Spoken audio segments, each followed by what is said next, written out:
Hello and welcome to Staff Picks, the podcast for movie nerds by movie nerds. As always, I'm Mario Lanza and I am your host on our journey through the movies out there that just need a little more love. And our movie tonight, if I time this correctly, this will be our Halloween episode 2023. I always make it a point to have a fun horror movie on Halloween night, and tonight's episode is no exception. We are going to be talking about the 1981 movie Dead and Buried, which is one of these movies I have been dying to cover on Staff Picks for a long time. In fact, I swear like 4 years ago I planned to do this one, because this is the absolute definition of an underrated and underloved horror movie, I swear to God. In fact, if you look at any list of underrated horror movies, this one almost always pops up, always. It's one of those that's so commonly known as an underrated movie. I'm surprised it's still underrated, yet it still is. People don't know about it. So I am dying to talk about this one, this creepy little movie that'll just get under your skin and you'll never forget it.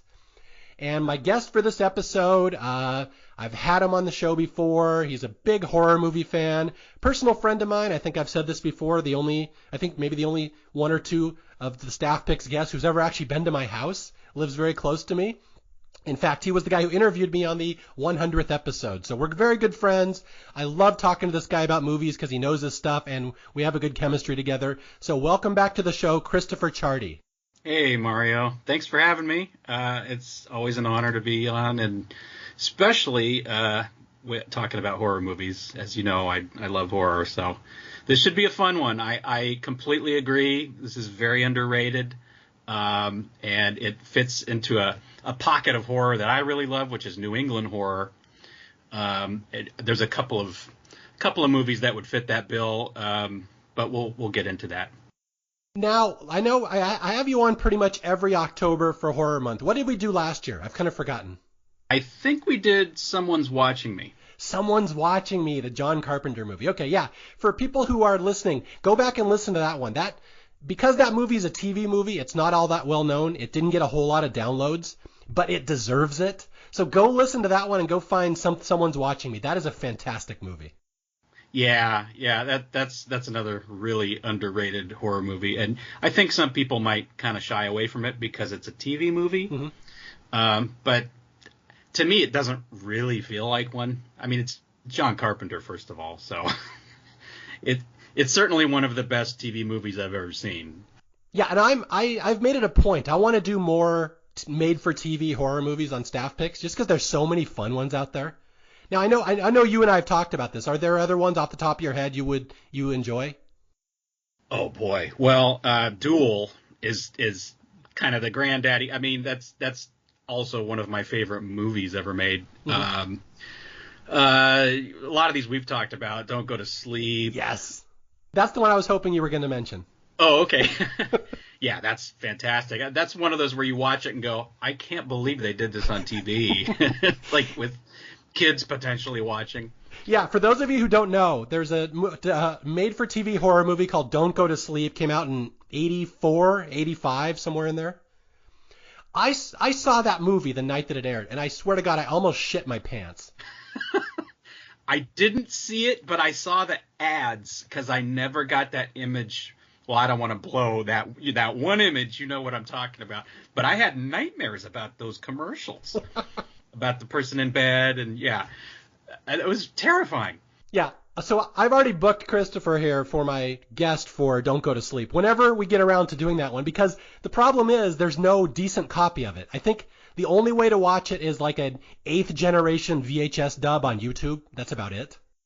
Yeah, it's one of those movies that I'm surprised hasn't been picked up by one of these boutique labels. The Midnight Hour is another favorite of mine, and same deal. It's like, where is this on home media or home video?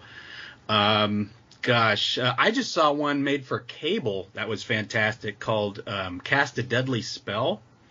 Have you heard of this? I don't know that one. I'm taking notes though.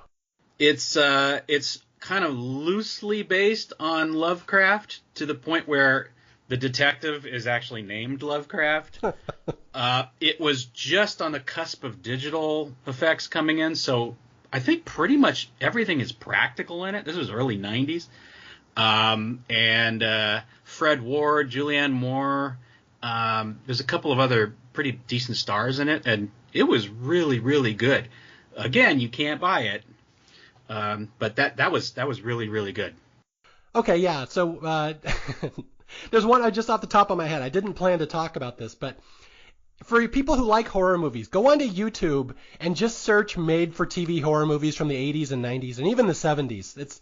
It's a fun little treasure trove, and for every bad one you find, you'll find one good one. My wife and I just saw one the other night with Linda Carter from like 1982 called Hotline, where she's getting stalked by this serial killer.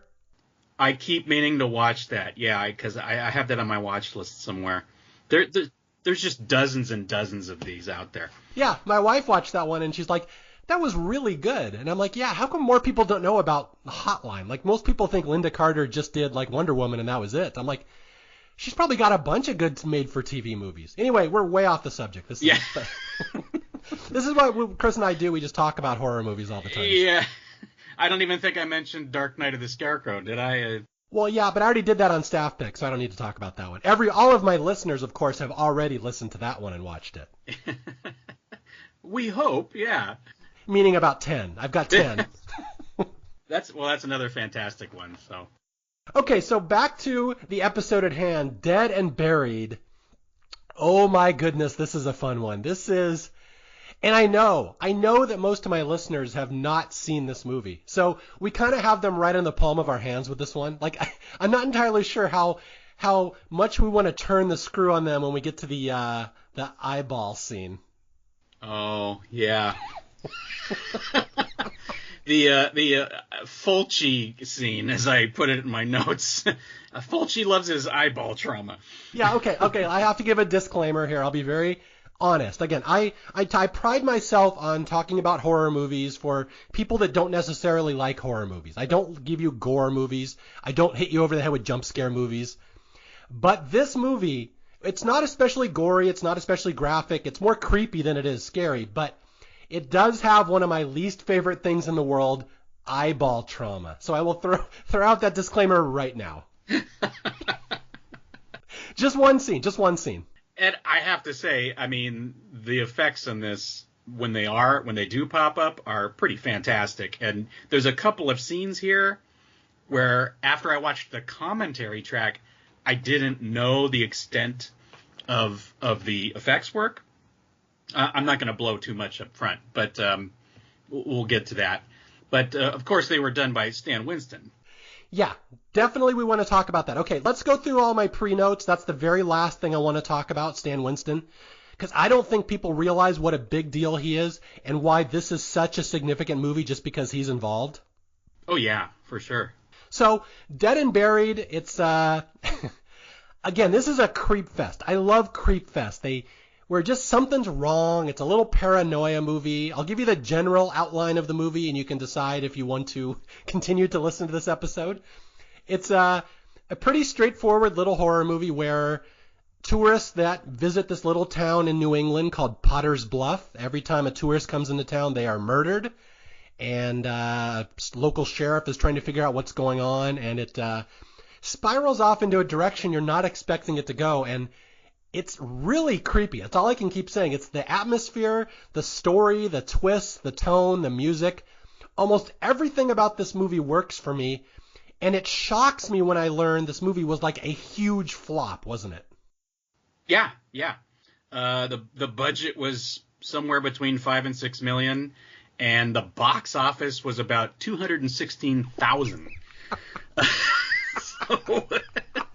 How, Chris, how could a movie this good only make $216,000? I don't know. I mean, The Thing bombed, too. So, I don't understand. And this movie has a pedigree behind it, too, because Ron Shusett wrote it. Now, Dan O'Bannon is credited as a co-writer because they wrote Alien together, too. But Dan actually didn't have very much to do with it at all. He kind of was just a script doctor.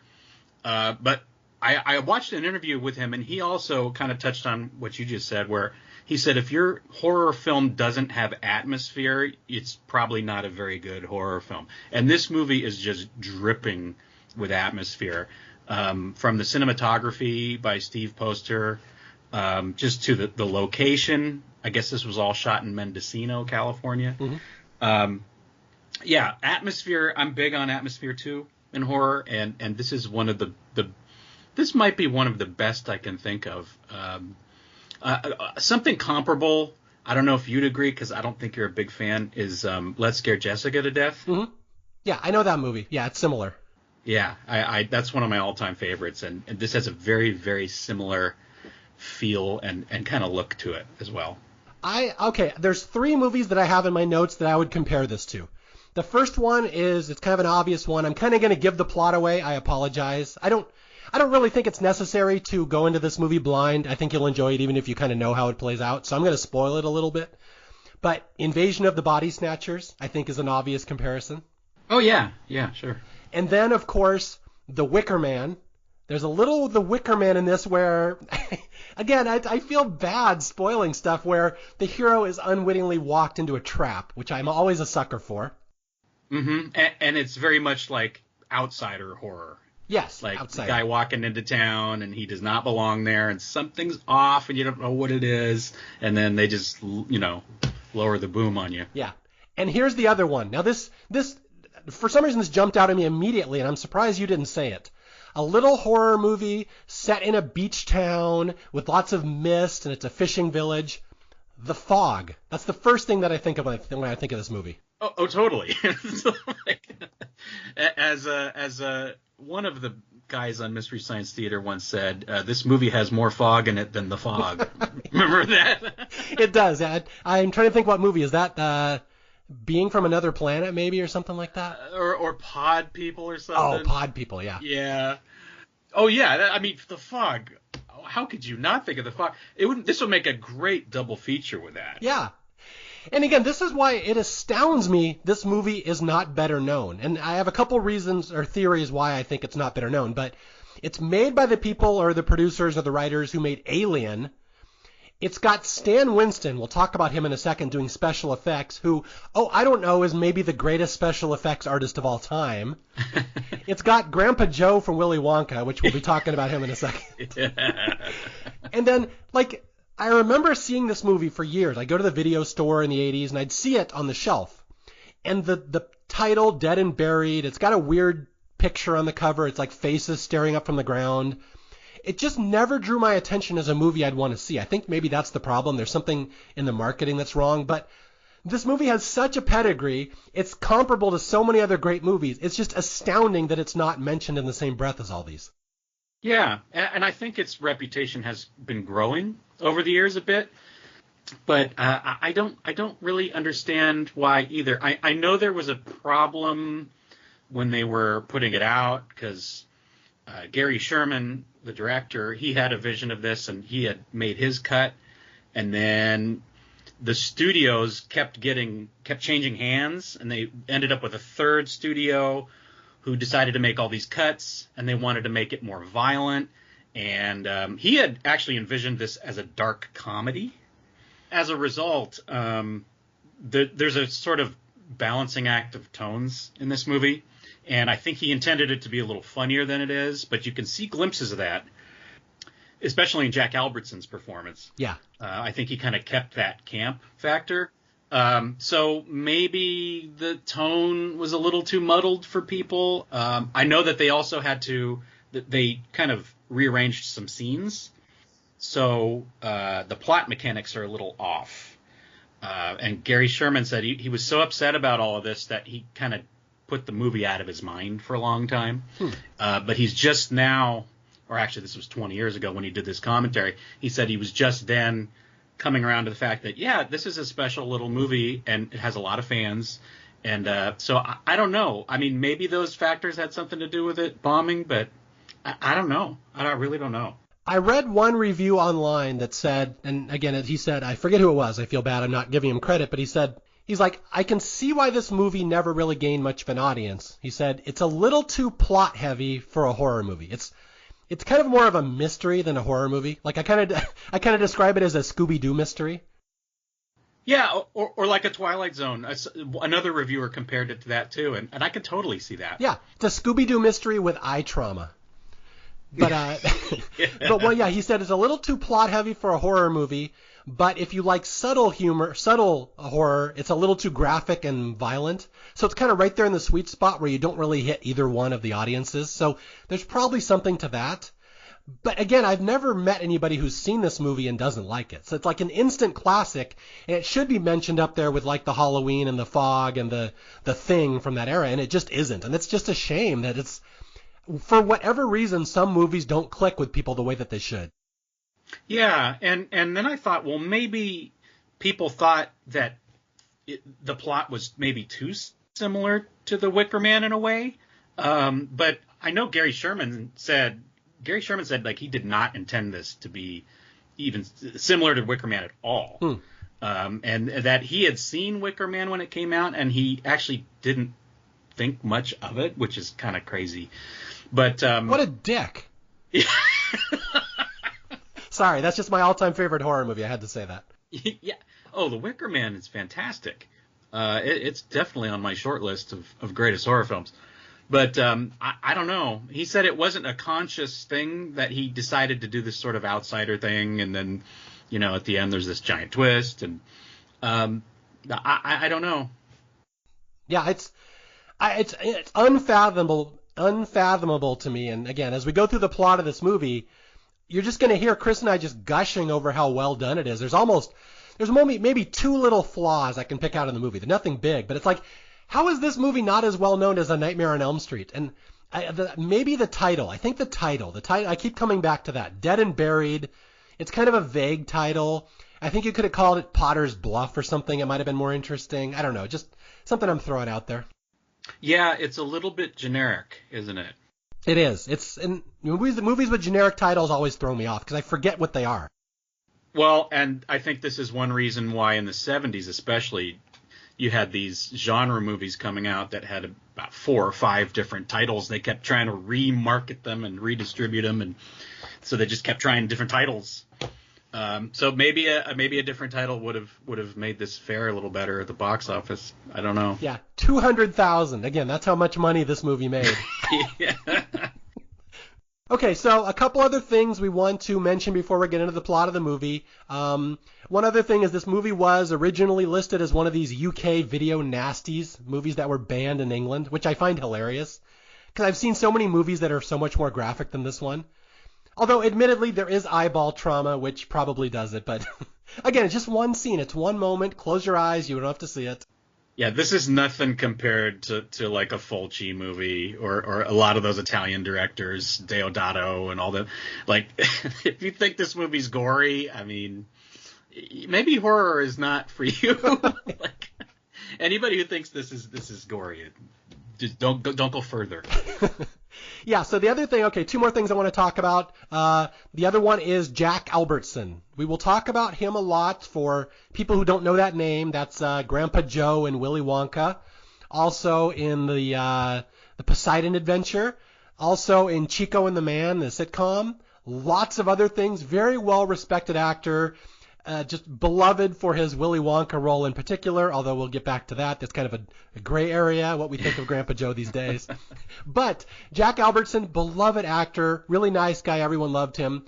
And this is, if I recall, his last movie, correct? Yeah. And in the commentary track, Gary Sherman was saying what an amazing guy he was. And they all knew he was ill during the filming of the movie. And I'll probably get to this a little later, but there was actually a scene where he was having a hard time getting through and kind of dozing off, and yeah, so it was really sad. He actually died in post-production right after he had looped some of his lines for the movie. So yeah, it's really sad. He's one of the best parts of this movie. Oh, I think he's the best by far. Yeah, and in the commentary, Sherman also said, like, this is Dobbs's film, really. This is about him and what he's doing to the town and everything. And as I said before, he's one of the last remnants of the straight up, like, sort of darkly comedic tone that they intended this to have too. He's playing it a little broader than everybody else, but it works perfectly. At no time do I think, oh, this is way too over the top. Yeah, it's too bad after he died they couldn't just reanimate him. Yeah, it's kind of fun, kind of weird, huh? If only they had someone that could perform that kind of black magic on his corpse. It is kind of eerie that his last movie is called Dead and Buried, and it's about reanimating the dead. That's just too strange. Yeah. As we go through the movie, we'll be talking about Jack Albertson a lot. I just straight up call him Grandpa Joe, and I always call this the evil Grandpa Joe movie, which I find so amusing that there's a movie where Grandpa Joe is fucking like reanimating people. First time I saw it, that's all I could think of too. I was like, oh, it's Grandpa Joe. Wow, whoa, this is weird. Yeah, this motherfucker couldn't even stand out of his bed, and now he's up running a town morgue? Like, what happened? All right, so now we can talk about the big thing. Again, this is deadly serious on this next thing. Like, Stan Winston, I have to mention that name, because in the world of special effects, movie special effects, there's a couple big names. You got the Tom Savinis, you got the Ray Harryhausens, you got the Rick Bakers.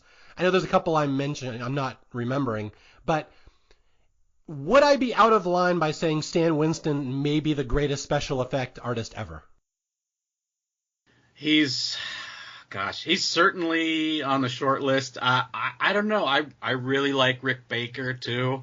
So, and of course Savini's done a bunch of great stuff. Rob Bottin too, you got to mention. It's hard. I feel like maybe Stan Winston is maybe the most legendary of all of them, though. That's just the impression I get. Yeah, I just wanted to fill people in on why we're mentioning him. So, Stan Winston, I'm going to throw out a couple movies here. You may have heard of these special effects he's done. The Terminator movies. Oh, yeah, and Jurassic Park. He did the special effects in that. Also, Aliens and The Thing. So Stan Winston has done some really big special effects movies, really good effects that you still remember to this day, and this is one of his earlier movies. And I have to say, the special effects he pulls off in this movie are unbelievable. So that's the number one thing, besides this just being a good movie with a cool setting and just a cool story and evil Grandpa Joe. This is a Stan Winston movie back when he was honing his craft, and it's really interesting to watch just for his effects. So that's the one thing for historians, film historians, and cinephiles. Think of this as a Stan Winston movie, and it suddenly becomes way more important than it should be. Yeah, and when I watched the commentary, and we'll get to those scenes, I actually was even more impressed by what he did, because there's stuff I didn't know was an effect. And this is, what, 1980 when this came out? 81. I'm just kind of astounded. Yeah, that's the thing. This is not just this typical little, low budget slasher movie from the late 70s. This movie has a huge pedigree.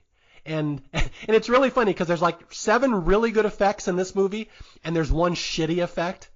And it's really funny because that's the one that they tried to add in post-production after Winston was no longer on the movie. And you can really tell which one he did not do. And I didn't know that when I was watching it, just watching it again for preparation for this podcast.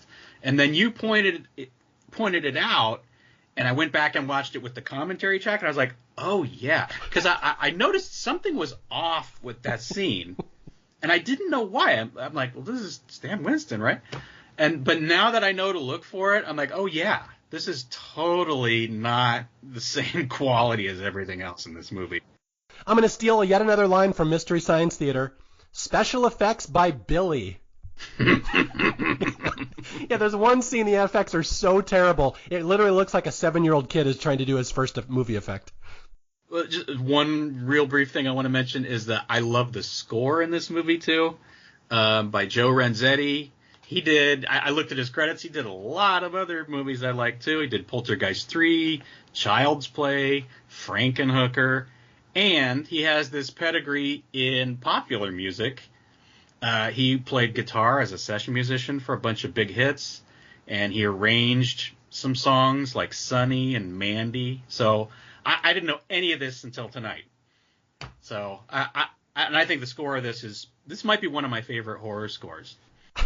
Again, how did this movie not become a hit? I have no recollection, or I have no idea. And to be honest, I never saw it for the first time until about 4 years ago.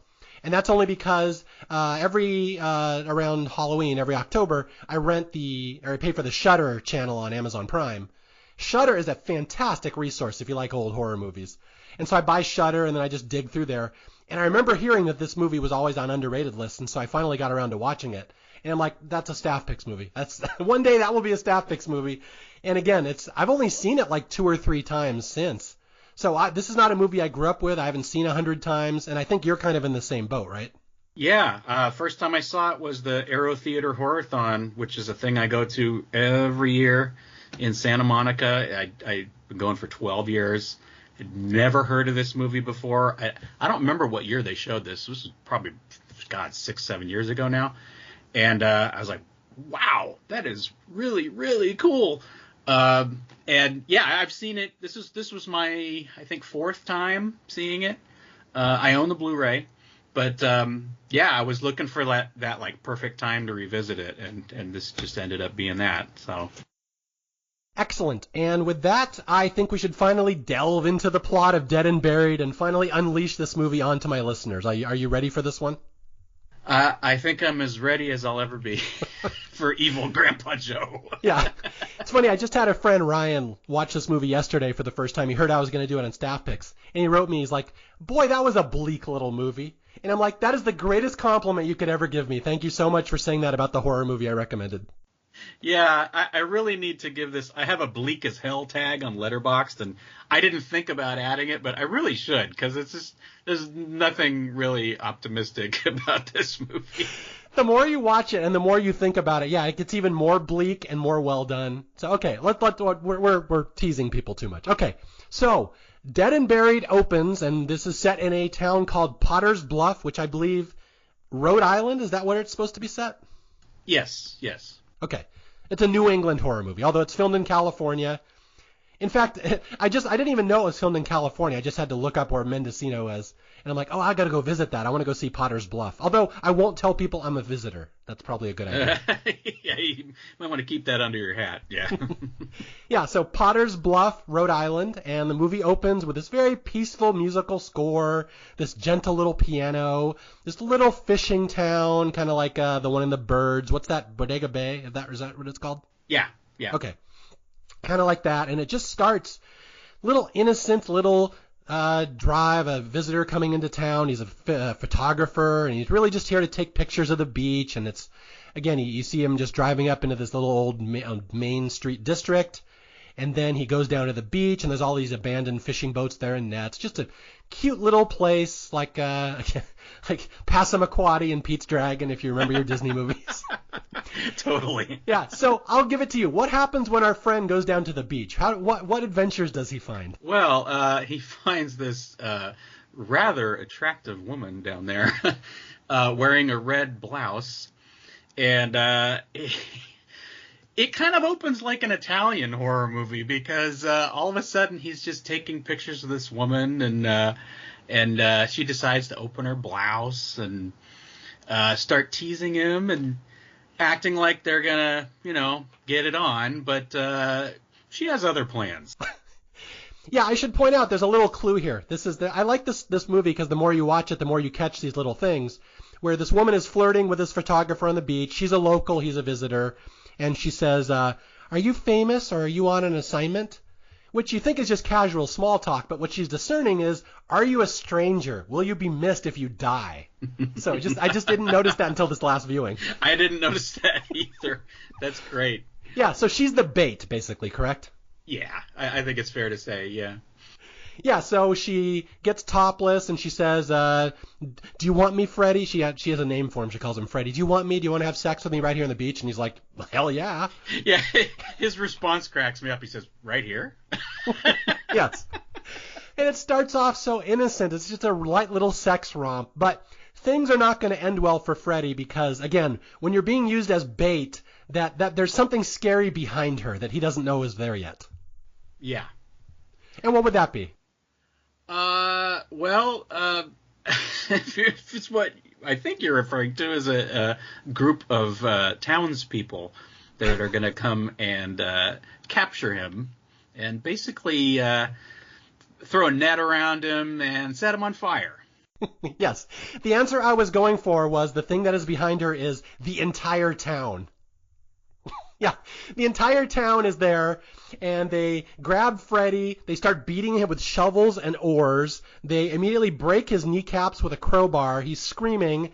They tie him up with a fishing net and tie him to a pole, and then one of them says, "Welcome to Potter's Bluff." And in my notes I wrote, "Is this Ukaipa?" Yes. Yeah, oh, a good Southern California joke for my listeners who won't get it. Yeah, Ukaipa is it's a scary place. I have Ukaipa stories. Well, not quite on this level, but, going this way. Have you ever been murdered in Ukaipa? No, but I thought I was going to be. Well, did you try to do some girl on the beach in Ukaipa? Was that your problem? No, I was just driving around at 2 a.m, taking pictures of a statue in the middle of town, and this guy started running at my car, and he yelled, "Get out of my town." This is 100% true. Okay, so it actually is very similar to this movie. Yeah, exactly. Okay, so Freddy, our photographer, is tied to a fishing pole. The entire town is there, and in a ritual we will see repeated throughout this movie, everyone starts pulling out cameras and taking pictures of him, and he's screaming. He's saying, "Let me go, let me go!" And as they're beating him and taking pictures of him, someone pours gasoline on him and lights him on fire. So that is our opening scene in this movie. Do not go to Potter's Bluff. They are not nice to tourists. Yeah. Okay, so let's go. The next morning, Freddy's body is found. The local sheriff, this guy's name is Dan Gillis, and he is really the hero of this movie. He's trying to figure out what's going on. The next morning, they find Freddy's body on the highway, but it's been staged. He's not burned alive. The townspeople have staged him in a way. Now, how have they staged him? They've put him in a car that's on fire to make it look like it was an accident. That's correct. Yeah, so they've made it look like an accident. They don't want anyone to know that this is a murder. Yeah, and this is a common theme through this movie, these sort of staged deaths. Yeah. I'm just thinking if I'd seen this movie when I was a kid, how creeped out by this movie I would be. Oh, God. A little town where anytime someone visits the town, all the locals murder him and then try to hide the body. Yeah, and we'll get into this more later, too, but Gary Sherman said that he really wanted this to be like every shot of this to be disorienting and uncomfortable. And every time I watch this, I catch just new things about the way it's done. I mean, the way this car is set up, and especially the shot at the end of this scene. I think you know what I'm talking about, with the guy hanging upside down. Even the scene, the previous scene with the guy, the net, guy in the net being set on fire. That's a really, really creepy scene. Yeah, I was thinking you don't see too many people burned alive in comedies. It seems to be a horror movie trope. Yeah, and in fact, that reminded me of another of my favorite horror movies, Don't Go in the House, where I don't know if you've seen it. Have you? Yeah, I've saw it many years or a while ago. I don't remember, but I don't remember specifically which scene you're talking about. Oh, well, there's a couple where he sets people on fire, and it's a little more hardcore than this, I think. But yeah, I think they're comparable in how uncomfortable they make the audience. And I'll give a little disclaimer to my listeners: this is not the most unpleasant death in this movie, not even close. Yeah, pretty much. So here we go. So I love that we're giggling about this movie. This is such an unpleasant, uncomfortable movie, but I just love it. I giggle about the horror movies that I love because they're so effective. That's my defense mechanism, I think. Yeah, I think we kind of have to, or else this would be a very bleak conversation. So, I mean, but yeah, make no mistake, I adore this movie. This is one of my favorite horror movies. Okay, so Freddy the photographer is found dead in a car, and the sheriff comes and is trying to investigate, okay, what happened? Did this guy flip his car? Why is he burned alive? Why is his car burned? And as the sheriff is trying to figure out the clues, he's waiting for the local undertaker or coroner or mortician, whatever his name is. This is Dobbs.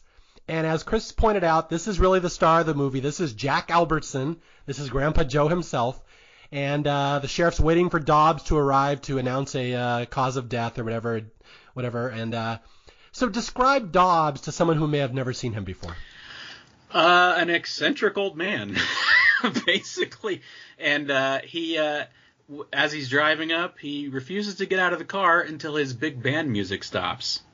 And I can't remember which character said this, but he said, "Wow, talk about an entrance," because he comes in just blaring this big band music at the scene of this accident. Yeah, one thing I want to say, if you have never seen this movie, so picture Grandpa Joe from Willy Wonka.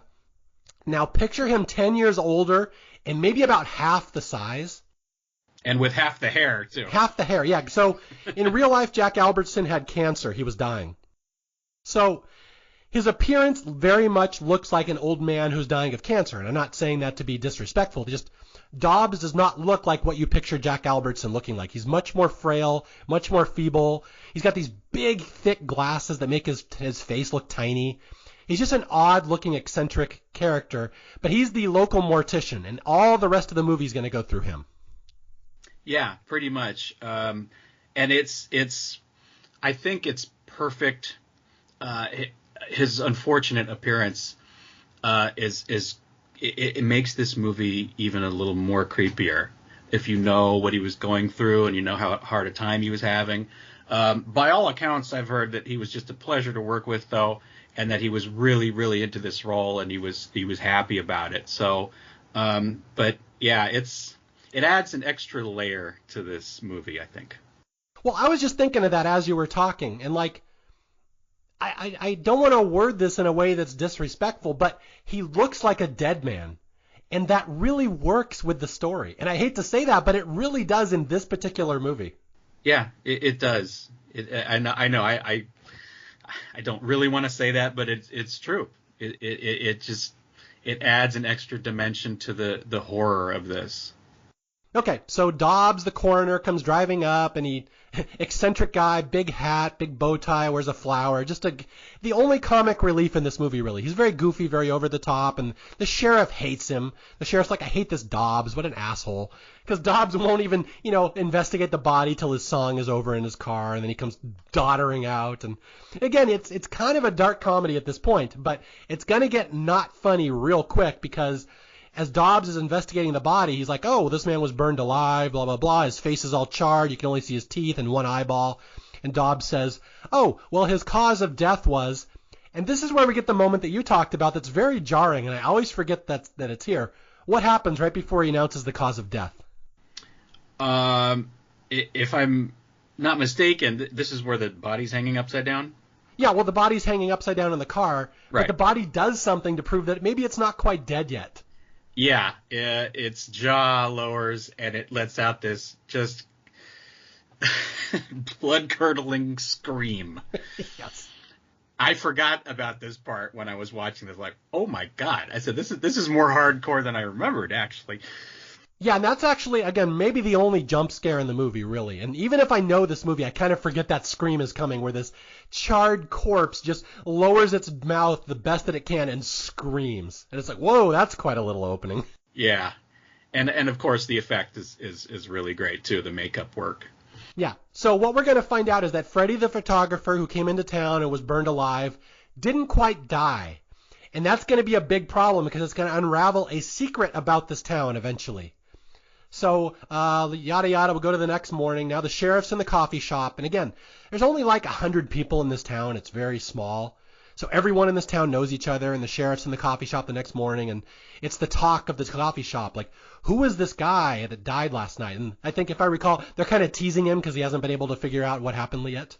Yeah. It's a very strange town. And, again, like I said, Sherman tried to film this and all the actors in a way that you're just constantly uncomfortable and you don't know why. Mm-hmm. And scenes like this where he goes to this restaurant, there's a ton of little moments like this in the movie where you just know something is wrong and you're not sure, and everybody's kind of acting like almost like aliens, but kind of maybe more subtle than that.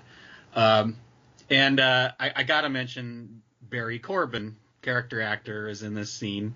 He's one of the bit players in this, And also Ron Shussett's wife, Linda Shussett, is the waitress. So that's kind of cool.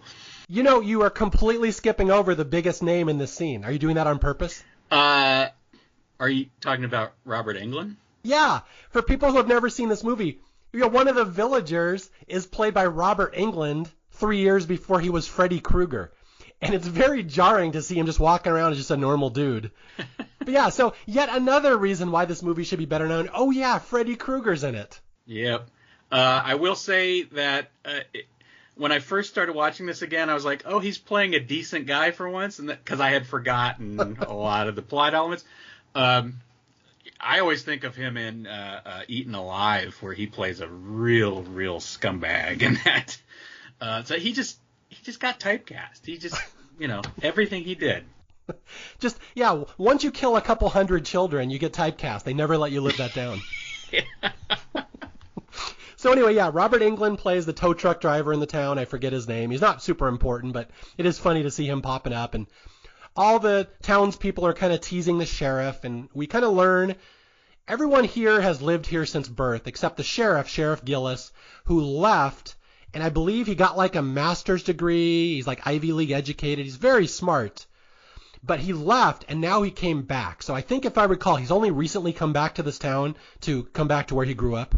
Yeah, that sounds about right. I didn't really catch the details of that, but we should mention this is James Ferrantino too, and I think he's really good in this movie.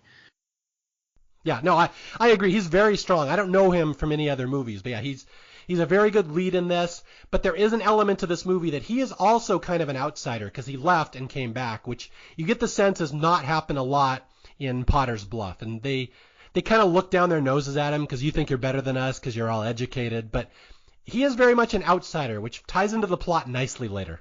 Yeah. Yep. Okay, so he has not figured out how this guy died in the car, how Freddy the photographer, why his body was there in the road. Right now he's at the hospital, he's in a coma, and everyone's asking, is he going to survive? And again, if you know what's going on in this movie, that takes on a whole different tone when they're trying to fish for answers. Yeah, well, and there's a big giveaway in this scene, too, because we see the waitress who was in the first scene, who was one of the people that killed the photographer. Yeah, she's the one, if I recall, she lights the match that sets him on fire, and then in this scene you see her serving the sheriff like his breakfast coffee. Yeah, and they make a big sort of deal of every time someone shows up in this movie that is bad, there's a little beat or a little score hit that kind of underscores, oh yeah, we saw them earlier and they were doing some bad stuff. Yeah. Okay, so let's fast forward a little. So the next scene is we're going to get murder number 2. Now there's 2 scenes in this movie I don't like. This is one of the 2 because it goes on way too long. Well, and there may be a reason for that. I'll get to that. Okay, so to paint a picture for people, it's a sailor who has sailed into town. He's landed his boat. He's wandered off onto the beach, and it's like late at night, and it's all foggy. Again, think of the John Carpenter movie, The Fog. That's what it's like. And he's just wandering around and drinking and monologuing and doing shtick, and he's looking for a bar. And we get about 5 minutes of him just wandering around, just doing inane shit that I don't care about.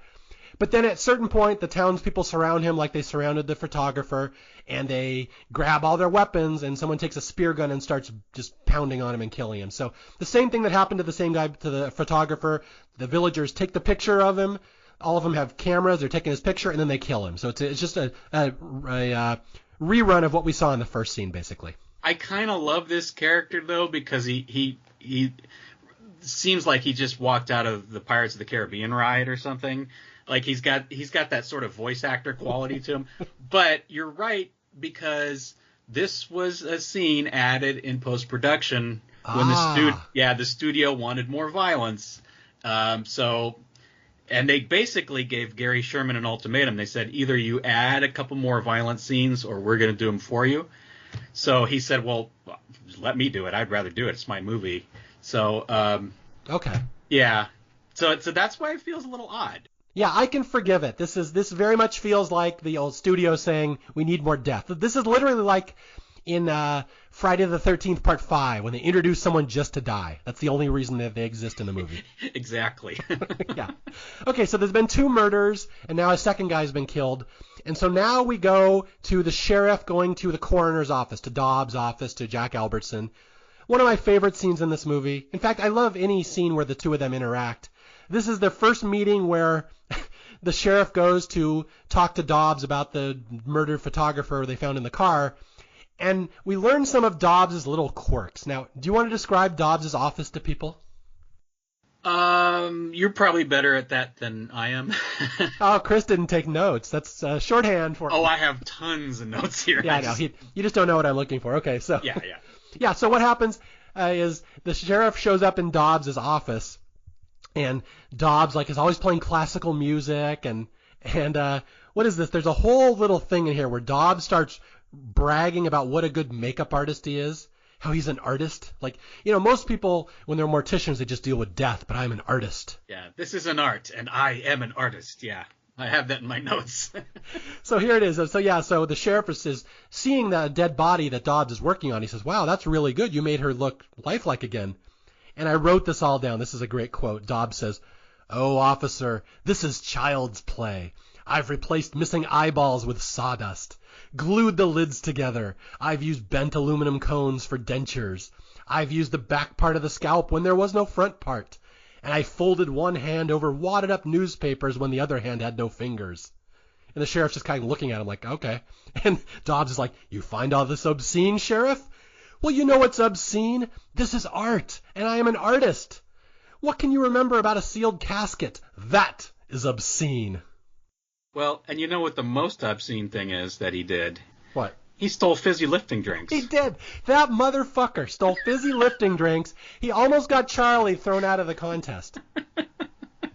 This sick son of a bitch has the nerve to come and be a town's mortician. And yeah, that poor mother was slaving over those 4 grandparents in that bed and Charlie for years.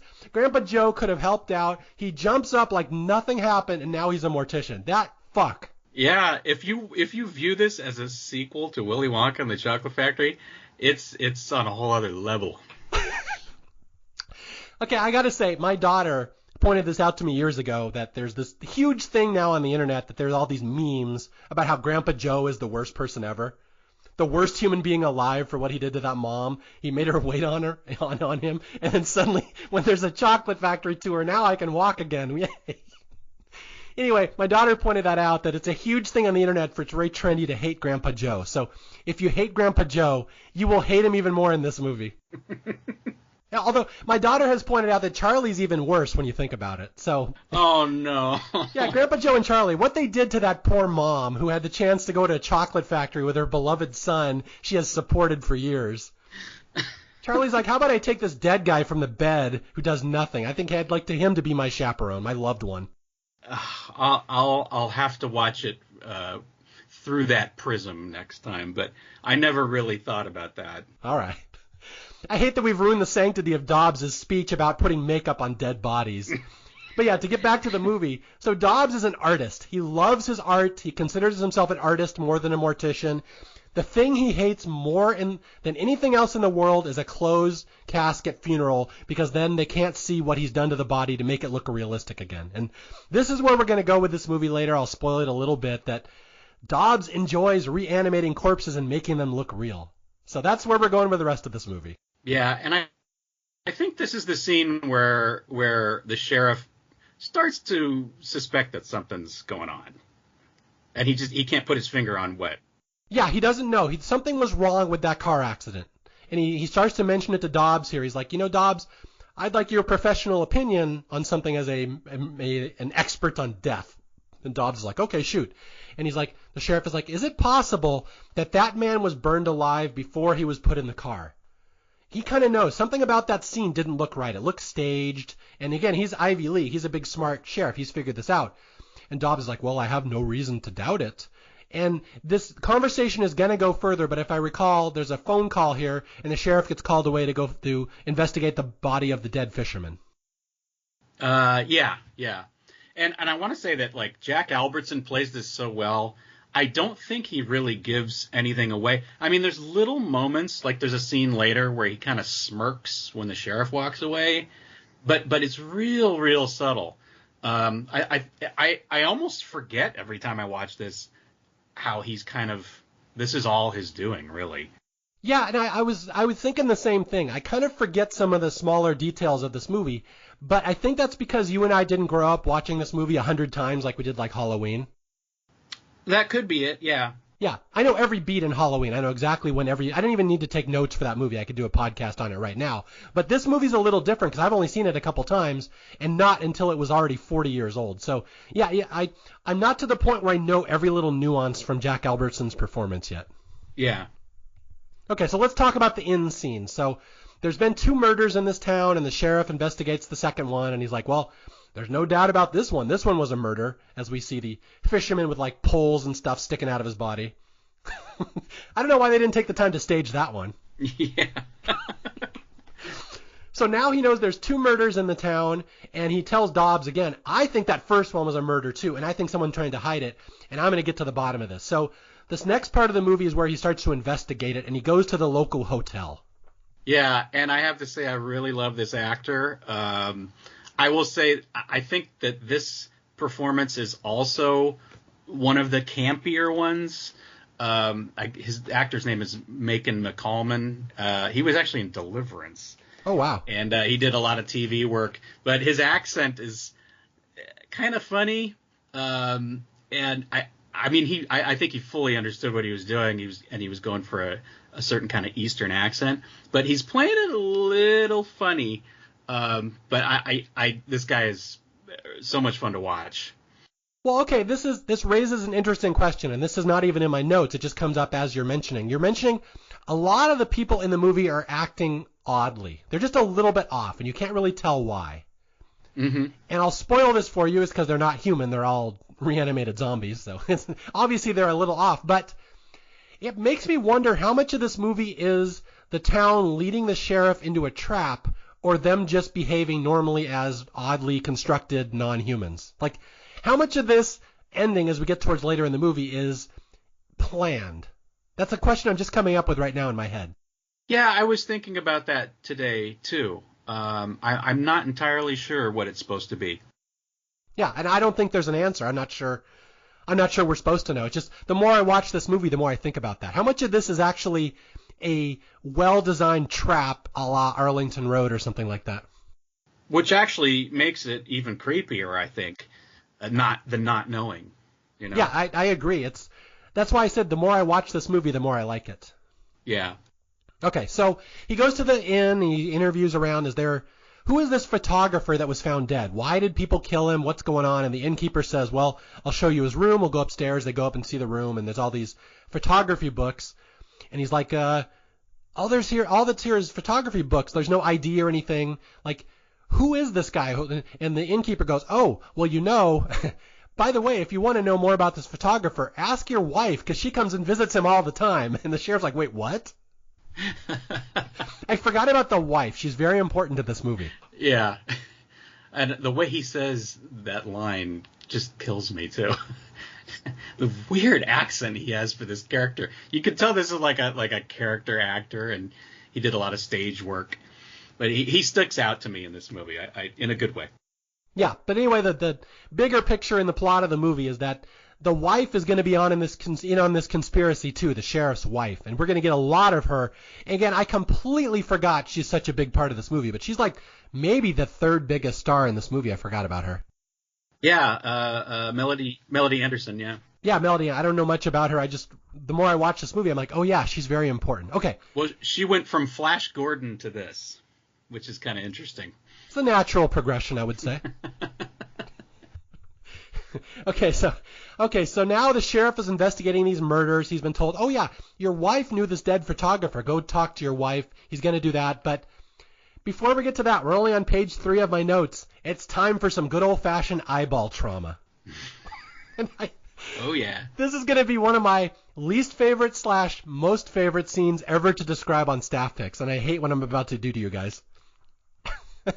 Chris, I'll let you set this one up. So We're going to the hospital. This is Freddy, the photographer who very, very nearly died at the start of the movie, was set on fire. He is now a poor, tortured soul in the hospital, and I'll set the scene for you. Kind of lead us into this one. Well, he's completely wrapped in bandages, except for his eyes and his mouth. One eye. Yeah, that's right. One eye. And I have to mention, as we're describing this, and I didn't know this until I watched the commentary, this is a fully reticulated dummy. That is not a person in any of those shots. Yeah, that is unbelievable. That is such a good effect. Like you said, you don't even know that's an effect. It's incredible. I was just I was dumbfounded when I found that out. Yeah, I just want to put this into perspective for people who are listening.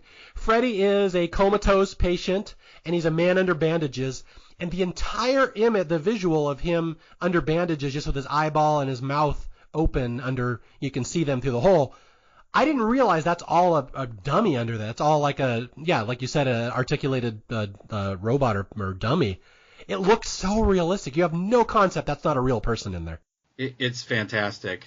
And yeah, he's just laying there, and then a nurse comes in, and boy, she looks familiar. Yeah, for those who were paying attention, she was the blonde woman at the start who he was taking naked pictures of and was about to have sex with on the beach. She shows up as his nurse when no other doctors are around, because guess what? We got to finish Freddy off. There's no way he can be allowed to talk to the cops about who attacked him. Yeah. In comes this blonde woman into his hospital room, and you just see Freddy's eyeball open wide. Again, he's on so many drugs, he can't move. He's like paralyzed almost. He's helpless. And he sees the blonde woman come in, and he knows she's the one that tried to burn him alive. And you just see this terror in his eyes. Uh-oh, she's here to finish the job. And that's the thing about this scene. He's helpless. He can't move. She can do anything to this guy. And oh boy, is she about to. So what does she pull out? A syringe. Now, would this be a normal-sized syringe? Perhaps a small child-sized syringe? No, this is a pretty effing big syringe. Yeah, this is the biggest syringe you've ever seen in your life she pulls out. I mean, it's a good foot and a half long, maybe. It's like a Subway sandwich. You gotta wonder if this is part of the dark comedy that they were talking about before. That this is, maybe it's supposed to be a comically large syringe. I don't know. But it's not funny for long, though. Yeah, this is a tough one to watch. It's, even if I know this was coming, I'll probably close my eyes. Even though it's when they explain how they did this shot, it's way less disgusting. It's actually kind of cool how they do this. But yeah, she pulls out this syringe and she loads some kind of poison into it, and she holds it up, and you just see it, point of view of Freddy's one helpless, paralyzed eyeball staring up at her in terror.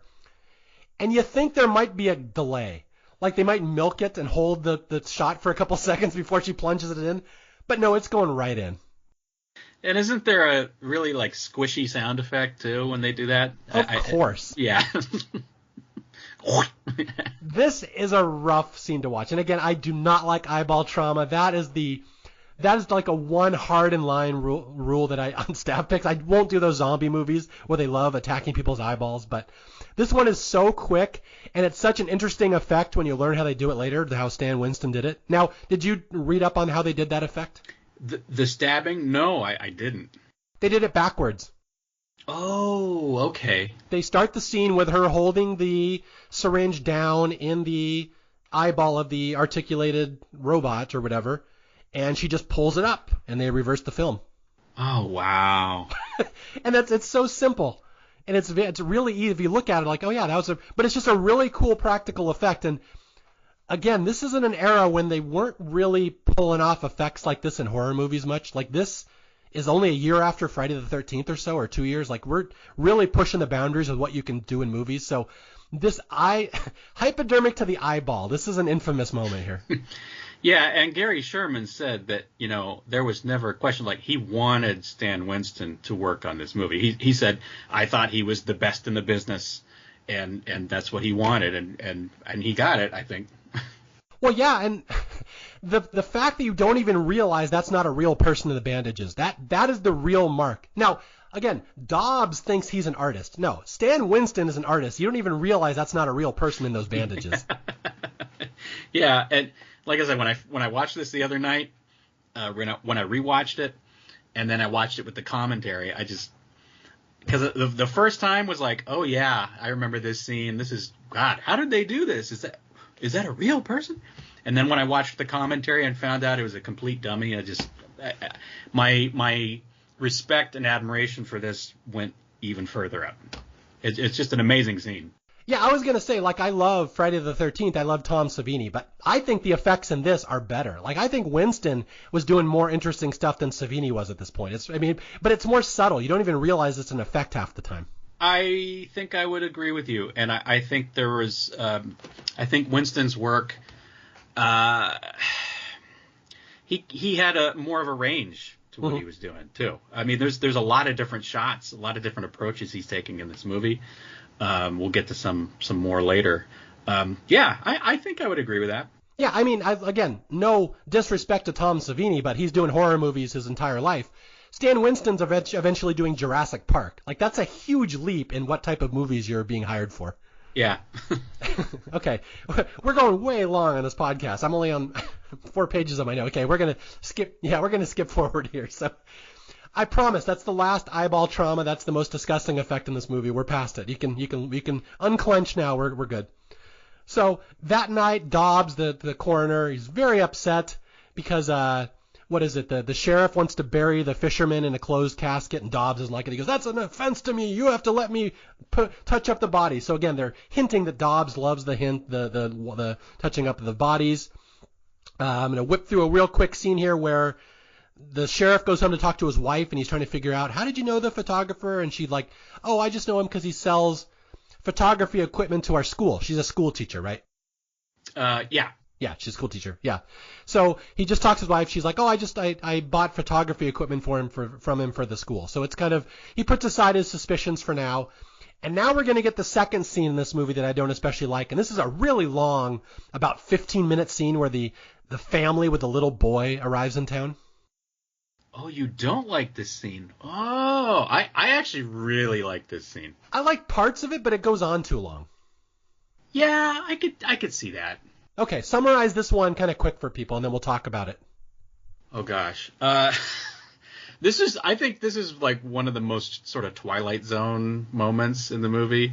So, see, I'm forgetting the progression of events though. Yeah, you're better at the progression of plot elements than I am. That's because it's my show and I have to do that. Yeah. If I don't do it, no one will do it. Okay, so this new couple arrives in town and they're lost one night and they're looking for a gas station or a hotel, and they stop in the cafe.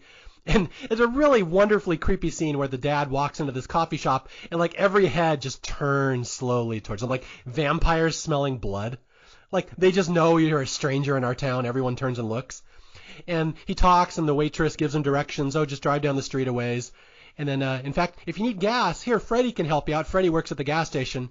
And she points, and Freddie smiles and turns towards the camera, and it's the dead photographer who just got stabbed in the eye. He's apparently back alive again. And that's the first WTF moment in this movie, really. Yeah, pretty much. Okay, and so now we see Freddy. Freddy has been resurrected. Freddy's back, and now we get the long, drawn-out scene with this couple being chased by everyone in town into a farmhouse. See, I love all this imagery. I know it's quite a bit longer than all the other scenes, but I don't know if this is my favorite scene in the movie, but it's one of them, just because of the atmosphere, the way everything is shot, everything in the house with the silhouettes outside the windows and the way the camera moves. It does almost feel like a subplot, I guess. But I just kind of soak it up. Yeah, I agree. It's very well done. It's well shot, but I think the pacing is off in this scene, and it's a minor quibble. It's a good scene. I just don't think I think it should have been trimmed. Well, and also this is a scene that was supposed to be in another part of the movie. Yes, we'll talk about that in a second. Yeah. So that could be screwing up the pacing for you too. Okay, to yada over this a little bit, this husband and wife and their young son who has a toy plane, and that's very important later. We'll see that plane later. They arrive in town and they are driving down this highway to the gas station, and someone runs in front of their car and they hit a pole, and they need help because their son bumped his head. So they see a farmhouse nearby that someone lights a light in the attic, like a beacon. Come to our farmhouse, we can help you. They walk over there, and it's again, to me, it's too long. It's about a cat and mouse scene for about 10 minutes of the villagers basically entrapping them in the house and surrounding them and trying to attack them. Yeah, and normally I don't like scenes like that or scenes of slow motion searching. This is like one of my big pet peeves with movies. But I think there's enough interesting little elements in this that keep me kind of drawn into it. But it does feel different than a lot of the other scenes. Yeah, it doesn't feel like it quite fits the rest of the movie. And again, it's almost kind of comical. Like you said, it's almost the black comedy part of this movie. Yeah, and if you want to be critical, like I can see like, oh, they just wander into this creepy old dark house. Like, it's a little strange. Yeah. But, I mean, what else are you going to do if you're stranded in town? And well, it's true. And the wife is like doing shtick. She's like, why did you take us in here? You said you saw a light. I didn't see a light. I don't think you're a very good driver. Let's look in the refrigerator. Like, she's doing all this fast-talking shtick, which is kind of doesn't fit the rest of the tone of the movie. Yeah, and I think Sherman said that moments like that were supposed to contrast with the more horrific elements. Like I said, or we were talking earlier, this was originally designed to be more of a dark comedy, so that's remnants left over from that, probably. Although I will say there's a good laugh in here where the villagers, like everybody in town, they're all in on every murder, and they surround the farmhouse, and they start breaking down the walls and the windows, and they're all carrying knives. And at one point they corner the family in a corner of a house, and they're all carrying knives, and one guy just says, "Welcome to Potter's Bluff." And piece of trivia, that is the director Gary Sherman doing that line. Oh, wow. Yeah, he looped it. And if you listen to the commentary track, it's totally obvious because he sounds the same. It's like, oh, yeah. Okay, so the family, at the end of the scene, again, this is a long chunk of scene, the family gets away and they drive off, but we find out later they don't get away because we find their car in the ocean later. So chalk another one up for the townspeople. We've killed another visitor. Well, 3 visitors technically if you count the kid. Yeah. One more thing I want to note about this scene is that they had to shoot this in the day, which is actually more impressive. So they put like I think a giant tent over this set, and actually all the scenes outside too, with the car, in the fog and all that. That's all in the daytime because the county wouldn't let kids film at night because of child labor laws. So that just makes me actually appreciate the scene even more. They did a really good job making it look kind of seamless. See, I was going to say they probably filmed during the day because Grandpa Joe wouldn't get his lazy ass out of bed. Sorry, I hope that got a good laugh. I was waiting for that joke. All right. So the family gets away, and there's a really weird, creepy scene here where it's going to kind of tip the movie's hand, where the sheriff sees the family fleeing from town, and he drives after to see what's going on. And as he's driving away, he accidentally hits a pedestrian.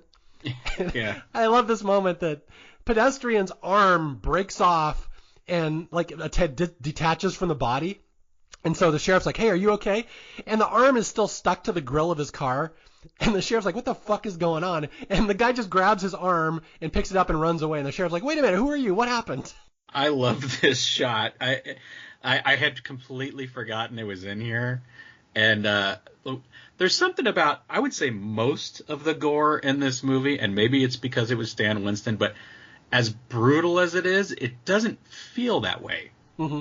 Like, that's a pretty brutal shot, but there's got an elegance to it somehow.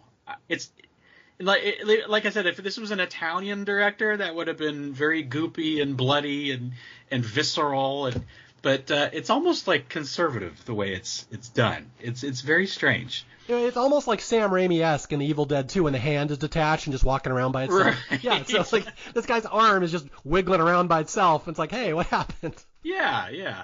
That's a good comparison.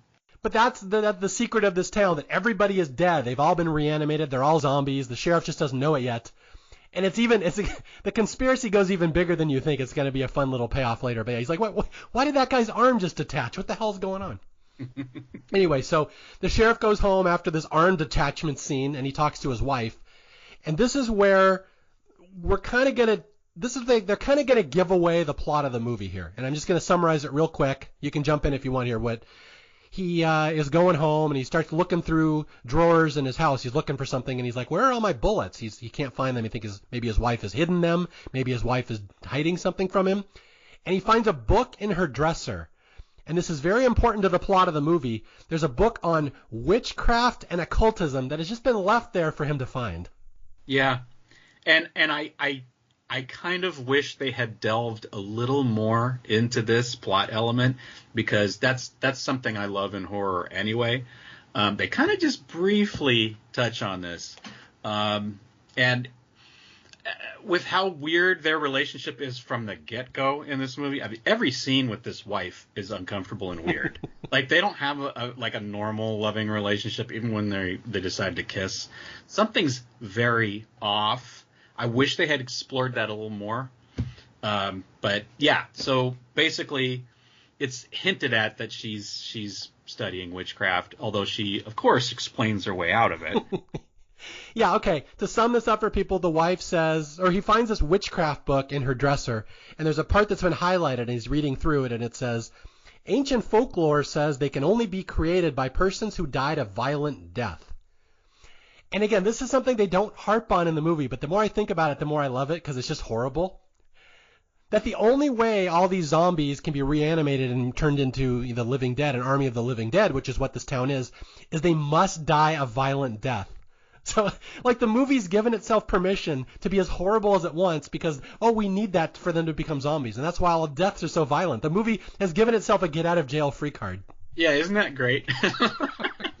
And I think they even straight up say it at one point later on in the third act. They kind of, there's a line that kind of, they straight up say it.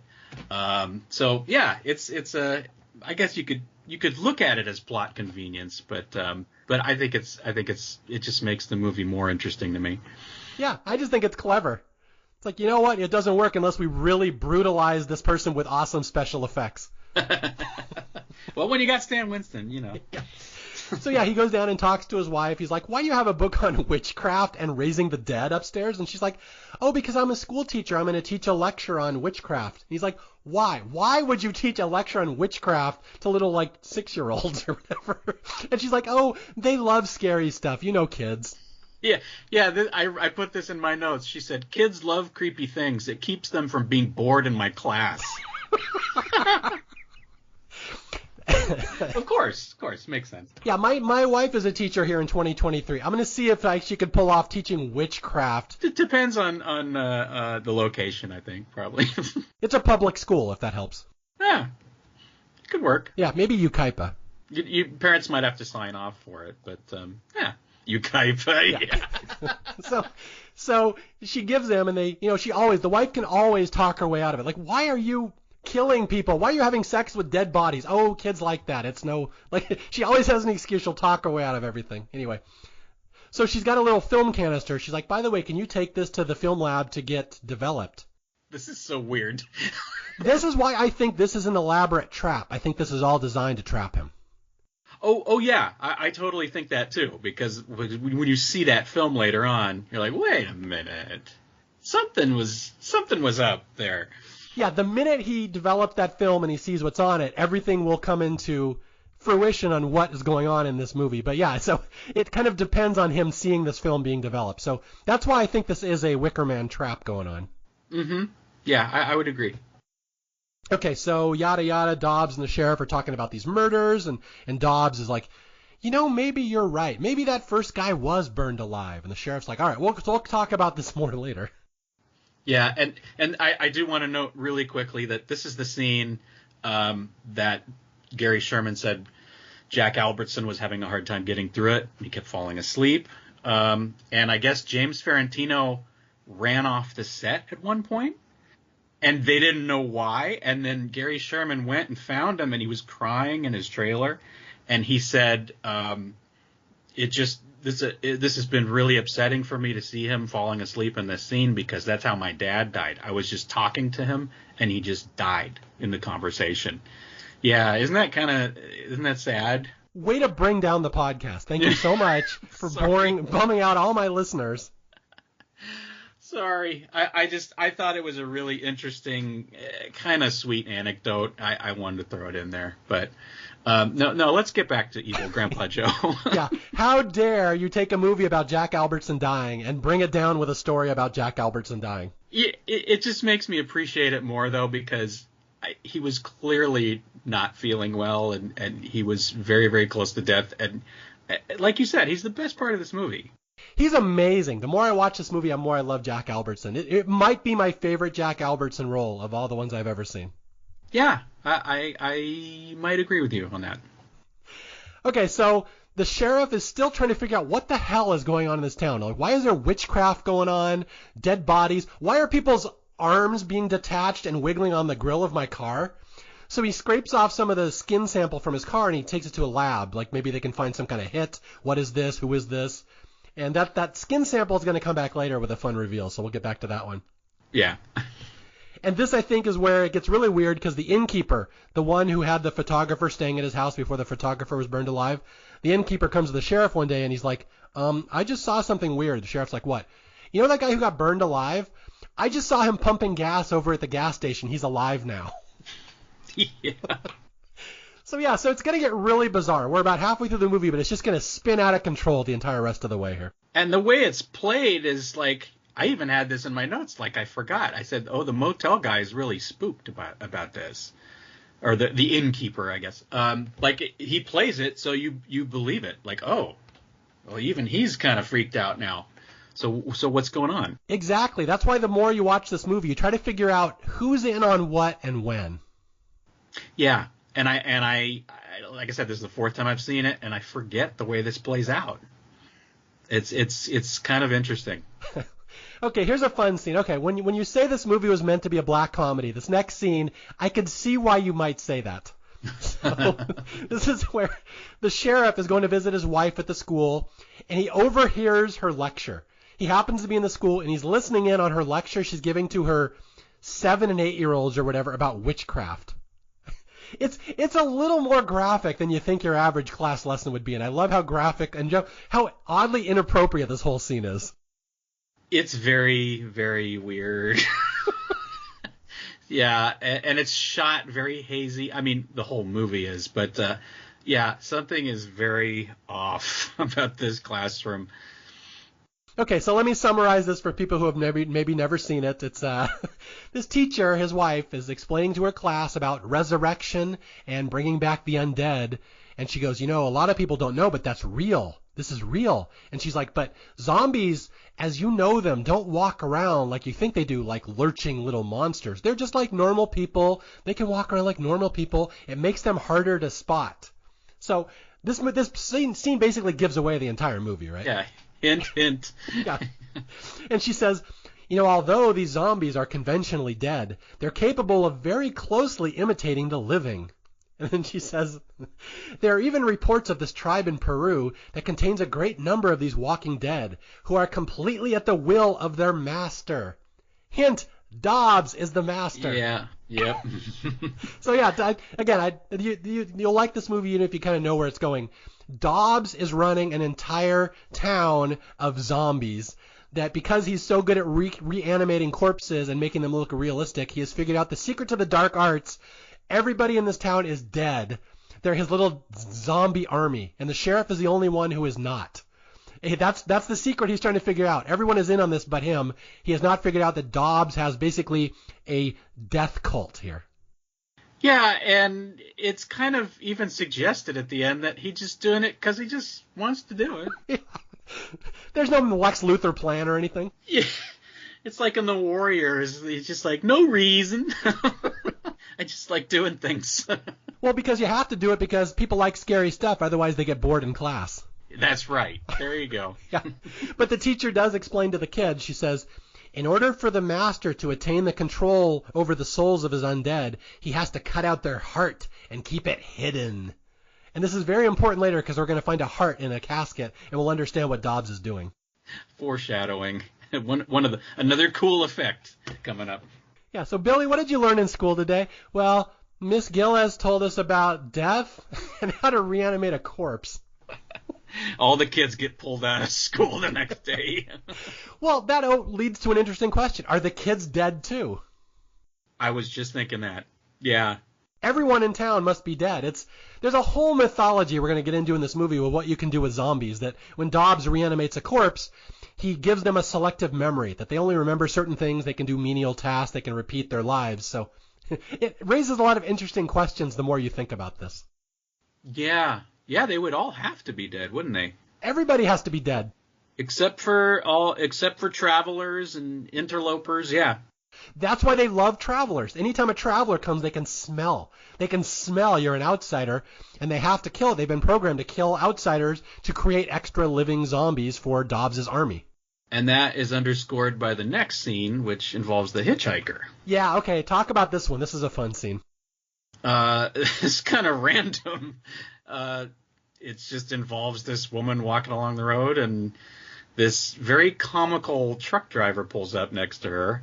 And this is another one of those moments where I think the dark humor elements kind of got retained for this scene. Mm-hmm. And he's a super creepy guy. And, hey, you sure you want to ride with me? How do you know I'm not a dirty old man? Like, he just says this straight out. It was the 70s, late 70s. We talked like that. Yeah.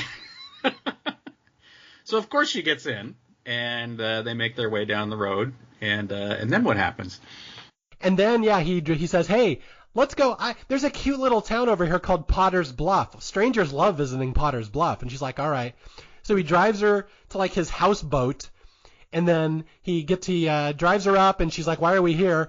And immediately the car is surrounded by townspeople. And we've seen this before. Strangers do not end well in Potter's Bluff. And they surround her. They pull her out of the car.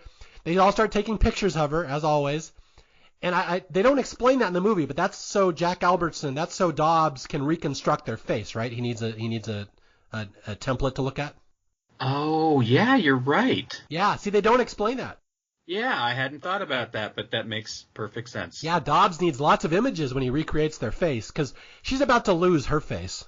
So you just made this movie even creepier for me. That's what I do. I like to creep people out. But yeah, she's about to lose her face because one villager takes a giant rock and bashes her skull in. Her face, I guess, right through the face. Although, little bit of trivia, and I know you looked this up. There's a continuity error with this scene, isn't there? I think so. There are a couple of continuity errors, and I think that is because of the scenes getting juggled around by the studio. Yeah, so what happens is this hitchhiker girl gets murdered here, her face gets bashed in. But if you go about 20 minutes previous in the movie in the farmhouse scene where the family is being chased, you can see the dead hitchhiker girl as one of the villagers trying to kill her. It's because they flip-flopped. Yeah, I think Gary Sherman even mentioned that in the commentary, and that was one of the things that upset him about what the studio did to the movie. But I don't think you'd notice the first time you watch. You have to be looking for it. Oh, yeah. I had never noticed until I watched the commentary track. I mean, yeah, all white people look the same to me. I don't know. These honkies. All these Potter's Bluff fishing people, I have no idea. They're all the same to me.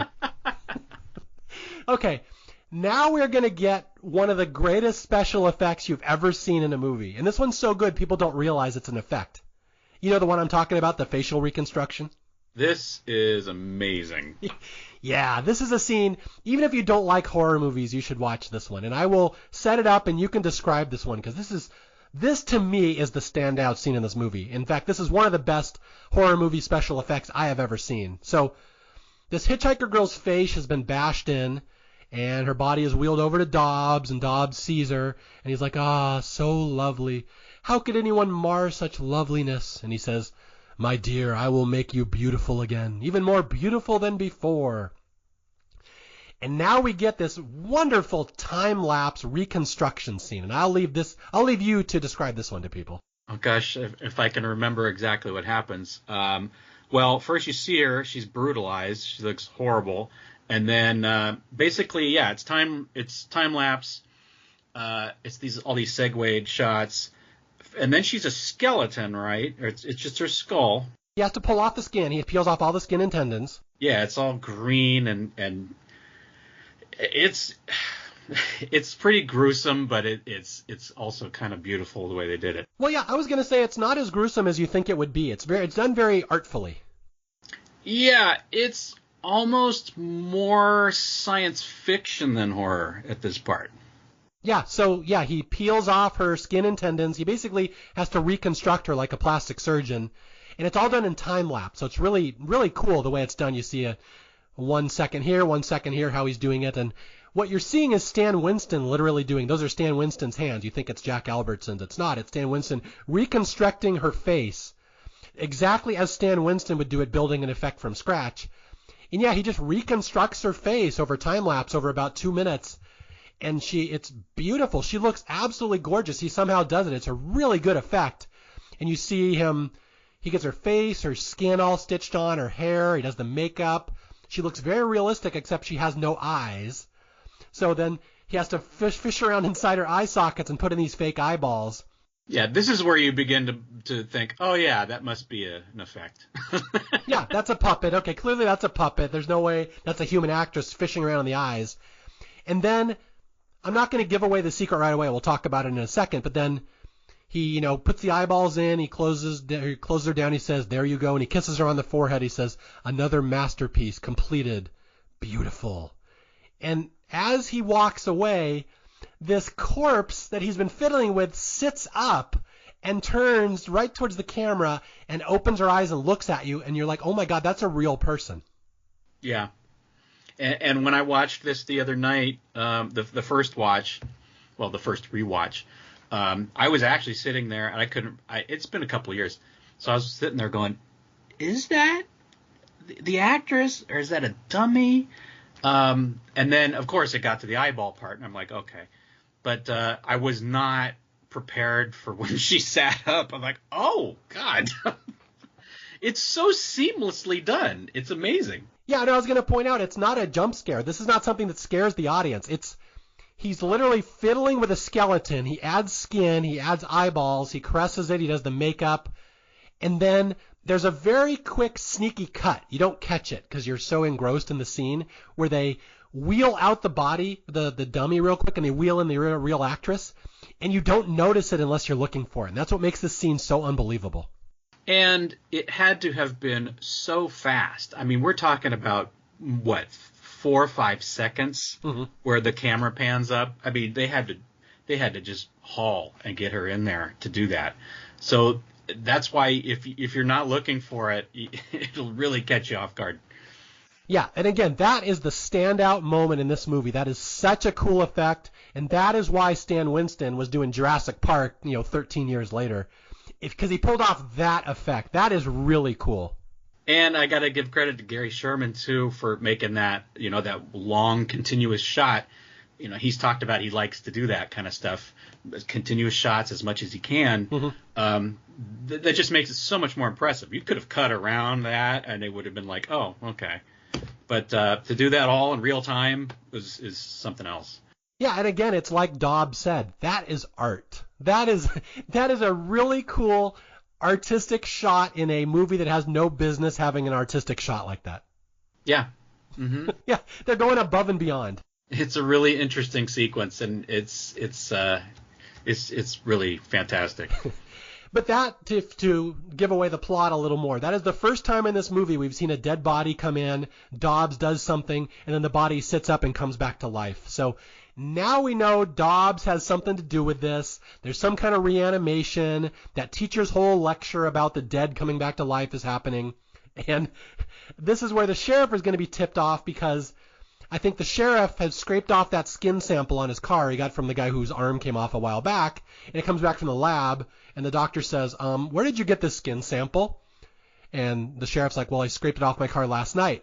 And the doctor says, oh, really? Because this skin tissue has been dead for at least 4 months. Yeah, so now they're adding another layer to this plot that's just beyond twisted. So yeah, skin samples are now dead 4 months, yet walking around. What? Like, there's no clue this is a zombie movie until this point. This is where we realize this is actually a zombie movie. Potter's Bluff is infested with zombies. Yeah. And now we're going to get to the really shitty special effect. I'm very excited to talk about this one. Oh, yeah. So there's the doctor, this bald guy who's like maybe the one guy aside from the sheriff who isn't dead in this town, isn't in on the secret, has just called the sheriff and said, we got some kind of necrophiliac skin sample going on here. I'm not sure what it is. And right after the doctor hangs up the phone, he starts investigating the skin sample a little more, and I think it starts moving or something. He's like, what the hell? Yeah. And right after that happens, he's surrounded by townspeople, as always. We've seen this before. They all start taking his pictures, and they start battering him with things. And then they kill him by inserting acid up his nostrils into his sinuses so it burns his face off. Yeah, and when I saw this on the first rewatch, I was like, man, that is really brutal. But like I said, something seemed off. And that's because this is the one effect that Stan Winston did not do. To paint a nice picture for you, this is one of the worst effects you will ever see in a movie. Clearly a rubber face, clearly a rubber mask with acid being burned through it. It doesn't look like a human face at all, even though they move the mouth. It's so bad. You cannot believe this is the same in the same movie where we just saw that reconstruction of the face. But like Chris said, that's because after this movie wrapped, Stan Winston had to go somewhere else, and they hired a different special effects company for this one effect, and it's so terrible. It looks like a 5-year-old did it. Yeah, Gary Sherman said that everything in that scene from when the doctor's in the lab, all that was added. He was also pissed because he said it's ludicrous, and that doctor should have been dead the whole time, and showing him alive and like he's not in on it. Just kind of blows that plot a little bit. Yeah, I agree with that. I was thinking that same thing because, in theory, everyone should be dead in this town except the sheriff. If you leave the doctor alive as well, it changes the story a little bit. Yeah, and the only reason we saw his death is just because they wanted a little more gore in it. It's stupid. It is stupid, and again, if you're squeamish about gore, don't worry. If you see the scene acid going up a guy's sinuses and eating his face from the outside in, it looks so stupid. It's not even scary or gross. It's so ridiculous. And the movie would work so well without it. Like, it's totally unnecessary. Mm-hmm. It's what is it, a minute scene too? It's not very long, and it doesn't change the way I feel about the movie on the whole. But it's unnecessary. Yeah, I am so glad that I found out that trivia that Stan Winston didn't do that, because it honestly, I was having such mixed feelings the first time I watched this movie, saying, how could this movie have such good effects and then that terrible effect? So I'm so excited to know that Winston had nothing to do with that one. That's like in Return of the Living Dead, where the first time you see a zombie, he's like green, and remember that? I think he has like a bald cap on. You're like, what in the hell is this? And then all the zombies later on are much more sophisticated and interesting. And like, it's because they had a shitty effects guy, and they ended up firing him and bringing in a better team. So this is the reverse of that. Yeah, I can't even tell you how pissed I would be if I was Stan Winston and I had my name on this movie as a special effects, and that effect is in there. Oh, I'm sure he was just totally rankled by that, if he saw the movie. Okay, so we're going to rush to the ending here. It's just everything, little developments are going to happen, the sheriff's going to catch little clues. He's going to figure out real quick that something's going on. And I think this is the scene here where Dobbs comes in to the sheriff's office and says, I got to report a theft. Somebody stole one of my bodies. And the sheriff's like, what? And he's like, remember that girl, that hitchhiker that was killed yesterday? She's gone. Someone took her. And then this whole idea of did she walk away on her own comes up because there's these hints in the sheriff's head that maybe there's a Walking Dead problem in our town. And I love this quote where the sheriff says, Dobbs, you don't think the dead can come back to life, do you? And Dobbs says, in my profession, that's a rather unpleasant thing to think about. Yeah, that's a great line. But the sheriff just thinks something's up. He's hearing about flesh that's 4 months old when he just killed it yesterday. He's hearing about corpses walking away. He's seeing that arm twitch after it got knocked off a human. So I think this is where he goes to the cemetery and he says, dig up that hitchhiker, or dig up that photographer, Freddie. I want to see his corpse. I bet it's not in there. And this is where we get the big reveal, right, of the heart. And the gravedigger here is Michael Pataki, who I know from a movie called Grave of the Vampire. He was in a bunch of things, but I think I actually didn't catch that it was him until I watched the commentary track. I was like, oh, yeah, no wonder he looked familiar. Okay, we'll get to the end of the movie here because the sheriff's kind of figured it out. He knows there's something going on. He goes and gets them to dig up the body of the photographer, Freddie. Inside the casket, there's just a heart. And I want to mention that this is an actual animal heart. Oh, good. Now, Sherman couldn't remember if it was a cow or a pig, but he said it is a real heart. That's good. I'm glad they went for accuracy in the heart scene. Yeah, so he digs it up. Inside the photographer's casket is a heart, and this is okay, it's all the pieces are putting together in his head. His wife giving the lecture at school that if someone reanimates a body, if you keep their heart somewhere safe, then you can control them. He's like, Dobbs is doing something to the bodies in this town. That sick fuck old man is doing something. He's reanimating these corpses. And I think this is where he sends a telex, which is like a fax, to, I think, anywhere in the state of Rhode Island. Find out about Dobbs. Has he ever been fired from a job before he works here? And this is going to be the big plot reveal. Yeah, and I like this little character actress here playing his I guess it's his secretary, right? Mm-hmm. Yeah. Betty, Estelle Omens. I don't know. She just has a couple of nice little moments here at the end. Okay, so this is where the big reveal happens, that they get a telex later, a couple hours later, that says Dobbs was fired in October 1969. This would have been 12 years before the movie. He was fired as chief pathologist somewhere else in Rhode Island. It says, subject made unauthorized use of dead bodies in the county morgue. He was censured and rejected. He left shortly afterwards. And the sheriff's like, oh no. And this is where it all comes together. Dobbs is doing some kind of black magic or black arts on these corpses. He's reanimating them. Yeah, and this is right before he ends up watching the film that was given to him Yes. by his wife. Yeah, so earlier in the movie, his wife said, I got this film. It's for my students in class. Please get this developed for me. It's very important. So the sheriff took it to the film lab. They said it would be 2 days. And on his way to go and confront Dobbs about what he's learned and that Dobbs is some kind of sick freak, he goes to pick up the film from his wife. And just because you know he can't resist, this is like Bluebeard's Closet. He's like, you know what? I know I shouldn't, but I guess I should. I kind of want to watch that film my wife had me develop. And he probably should not have. No. So, yeah, give this away. What's in the film? So his wife is having sex with this guy. Well, actually, you don't know it's his wife at first. It's a black and white film, and these people are getting it on in his bed, and then the guy ends up getting stabbed by who's underneath him, and then we pan over and we see it's his wife. But they don't show you who the guy is yet. Yeah, this is a wonderful reveal. I love the way this is done. So the black and white film gives away the whole plot of the movie. It shows it's like a voyeur peeping in on two people having sex on a bed. You see the man on top of the woman. You see all these townspeople waiting outside with knives, ready to come in and kill these people having sex. And the sheriff's watching this. He's like, oh no. It's like a first person, kind of like the movie Sinister. It's like one of the snuff films in Sinister.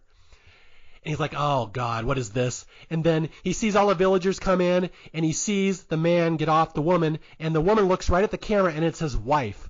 And his wife grins right at the camera with this evil grin, and she plunges her knife into the back of the guy who's on top of her having sex with her.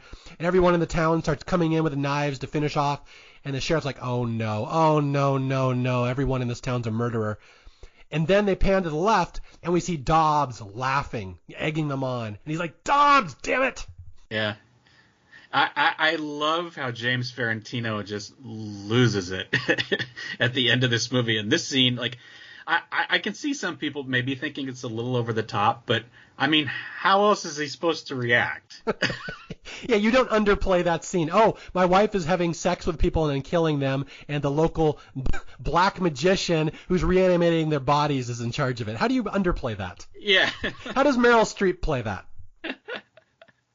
Yeah, I love that he just loses his shit at the end of this movie. I love watching it.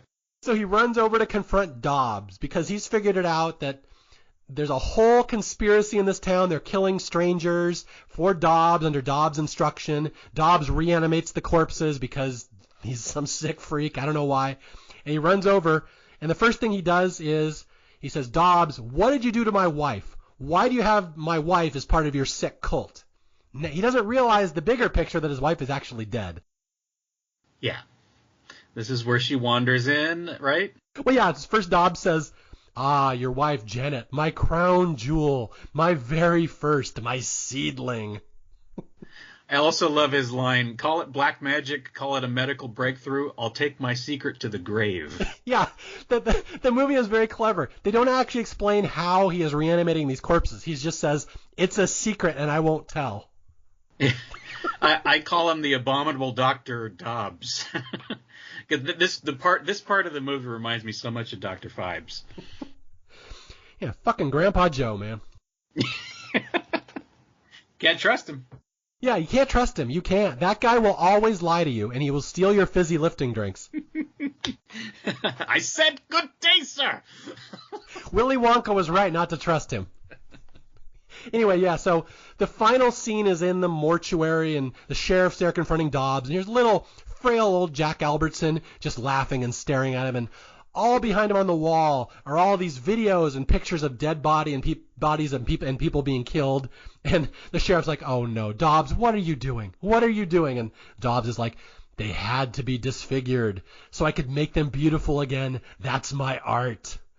And then I think, if I recall, we see a film of Janet being killed too. This is where we see her murder.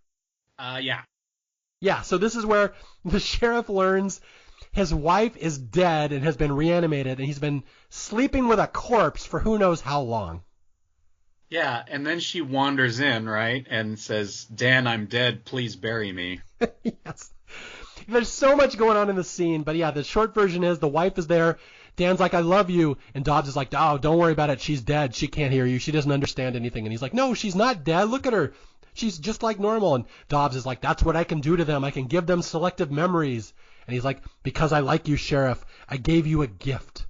I gave her fear and sex and love like a normal human being so you would still love her. That is my gift to you because I like you." He goes, "The others are all drawings, but Janet, she was a painting. She is my masterpiece." This is so twisted. It just gets more and more wrong, this movie. Yeah, don't think about this one too much, because this is, I think he says at one point, Dobbs says, everyone else in town has to come to me after like 3 to 4 days to be touched up, because they start falling apart. He reanimates these corpses and they start falling apart, so they have to come to him so he can retouch them up. But your wife, Janet, she can go 3 weeks to a month. She's my masterpiece. It's like a backhanded compliment. Yeah. And then Dan asks a very logical question. Why?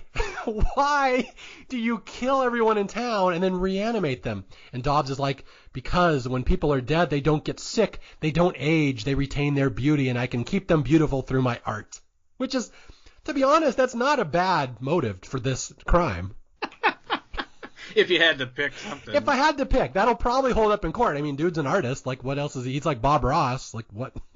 How many people do you think Bob Ross killed? Oh, well, who knows? He took his secret to the grave. He did, exactly.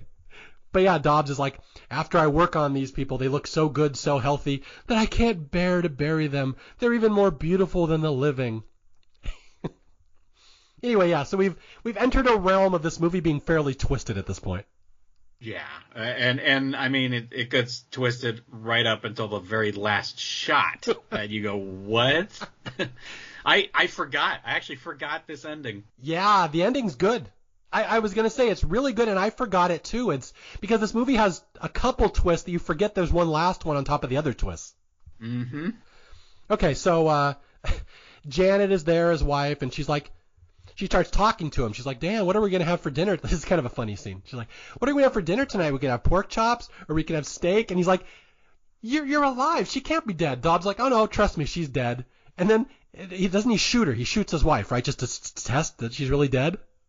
Now, this had to be one of those scenes that was supposed to be a little funny, because her little patter here about dinner is hilarious. In the midst of all this craziness, yeah. Yeah, she's just going over the dinner menu, and he caresses her cheek, and like her cheek peels off some of the skin. He's like, "What the hell?" Yeah, and she's just talking about dinner and, just being a nice wife, and just like oblivious to everything going on. Yeah, and Dan is so horrified that he's been married to and having sex with a corpse for, how long has this been going on? A year? 2 years? I have no idea.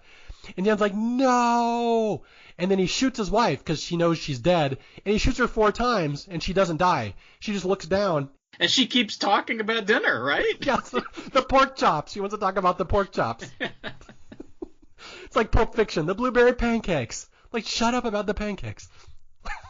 But yeah, so he shoots his wife, and instead of like dying or being hurt, she's like, Dan, I'm dead. And she's like, she gets all shocked. She's like, please bury me. Please, I'm dead. Please bury me, Dan. And she wanders out to an open grave, and he's like, what the hell am I doing? What is going on?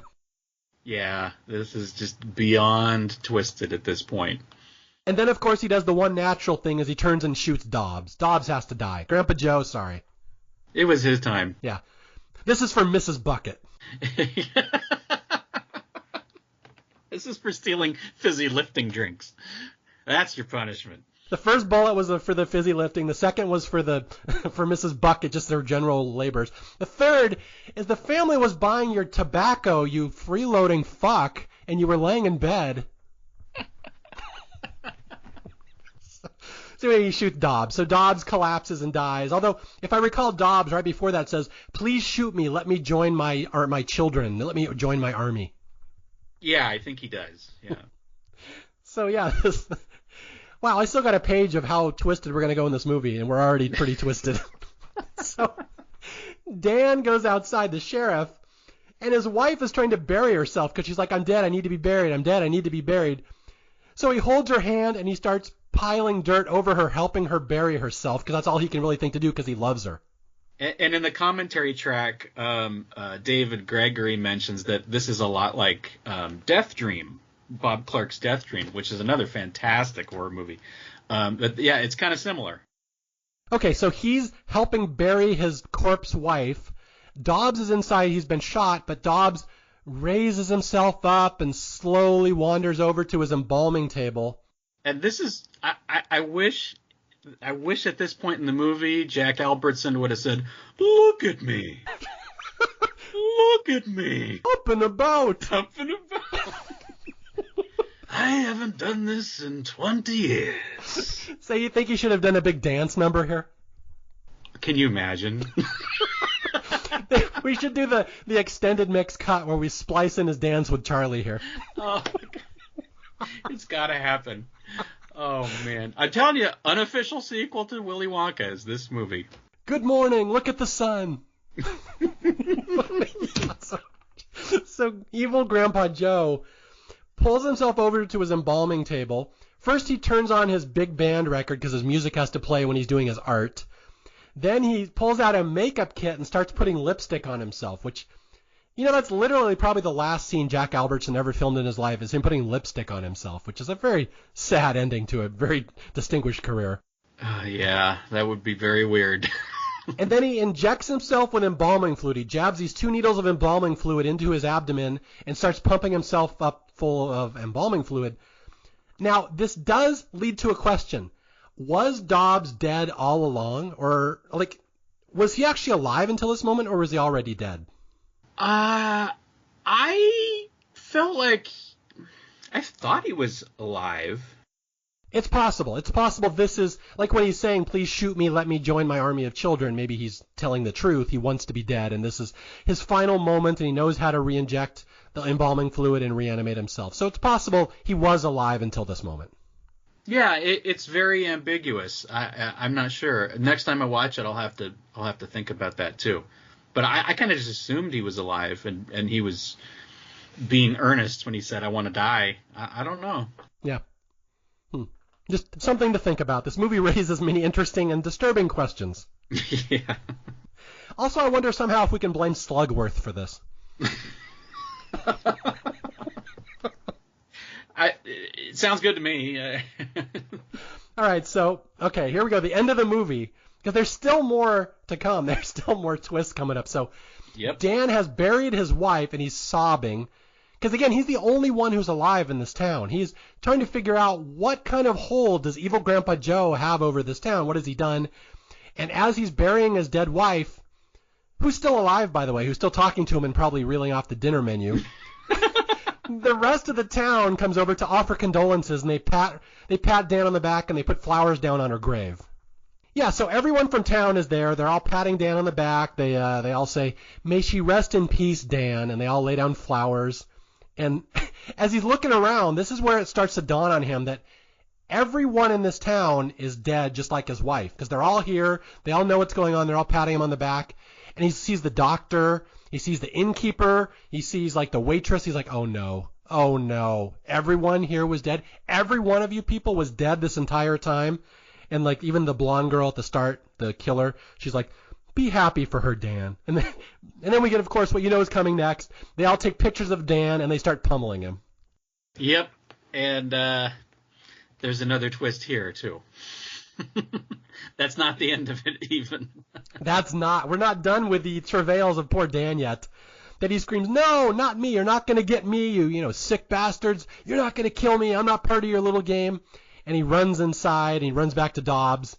And this is where we get the final punchline. And you can probably guess where this is going if you know your horror movies. But do you remember Dobbs' quote here? Not offhand, no.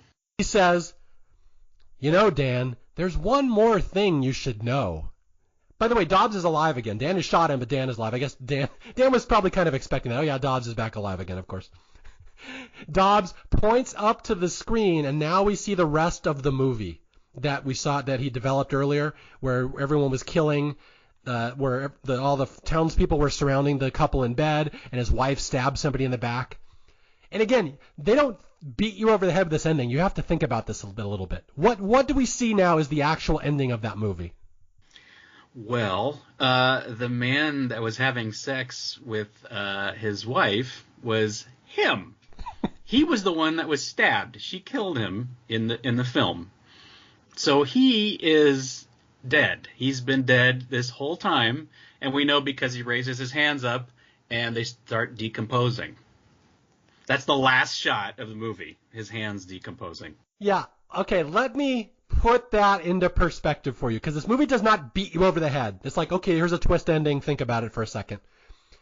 Dan, at one point, was having sex with his wife, and the townspeople came in, and she stabbed him in the back and killed him, and they all continued and killed him as well.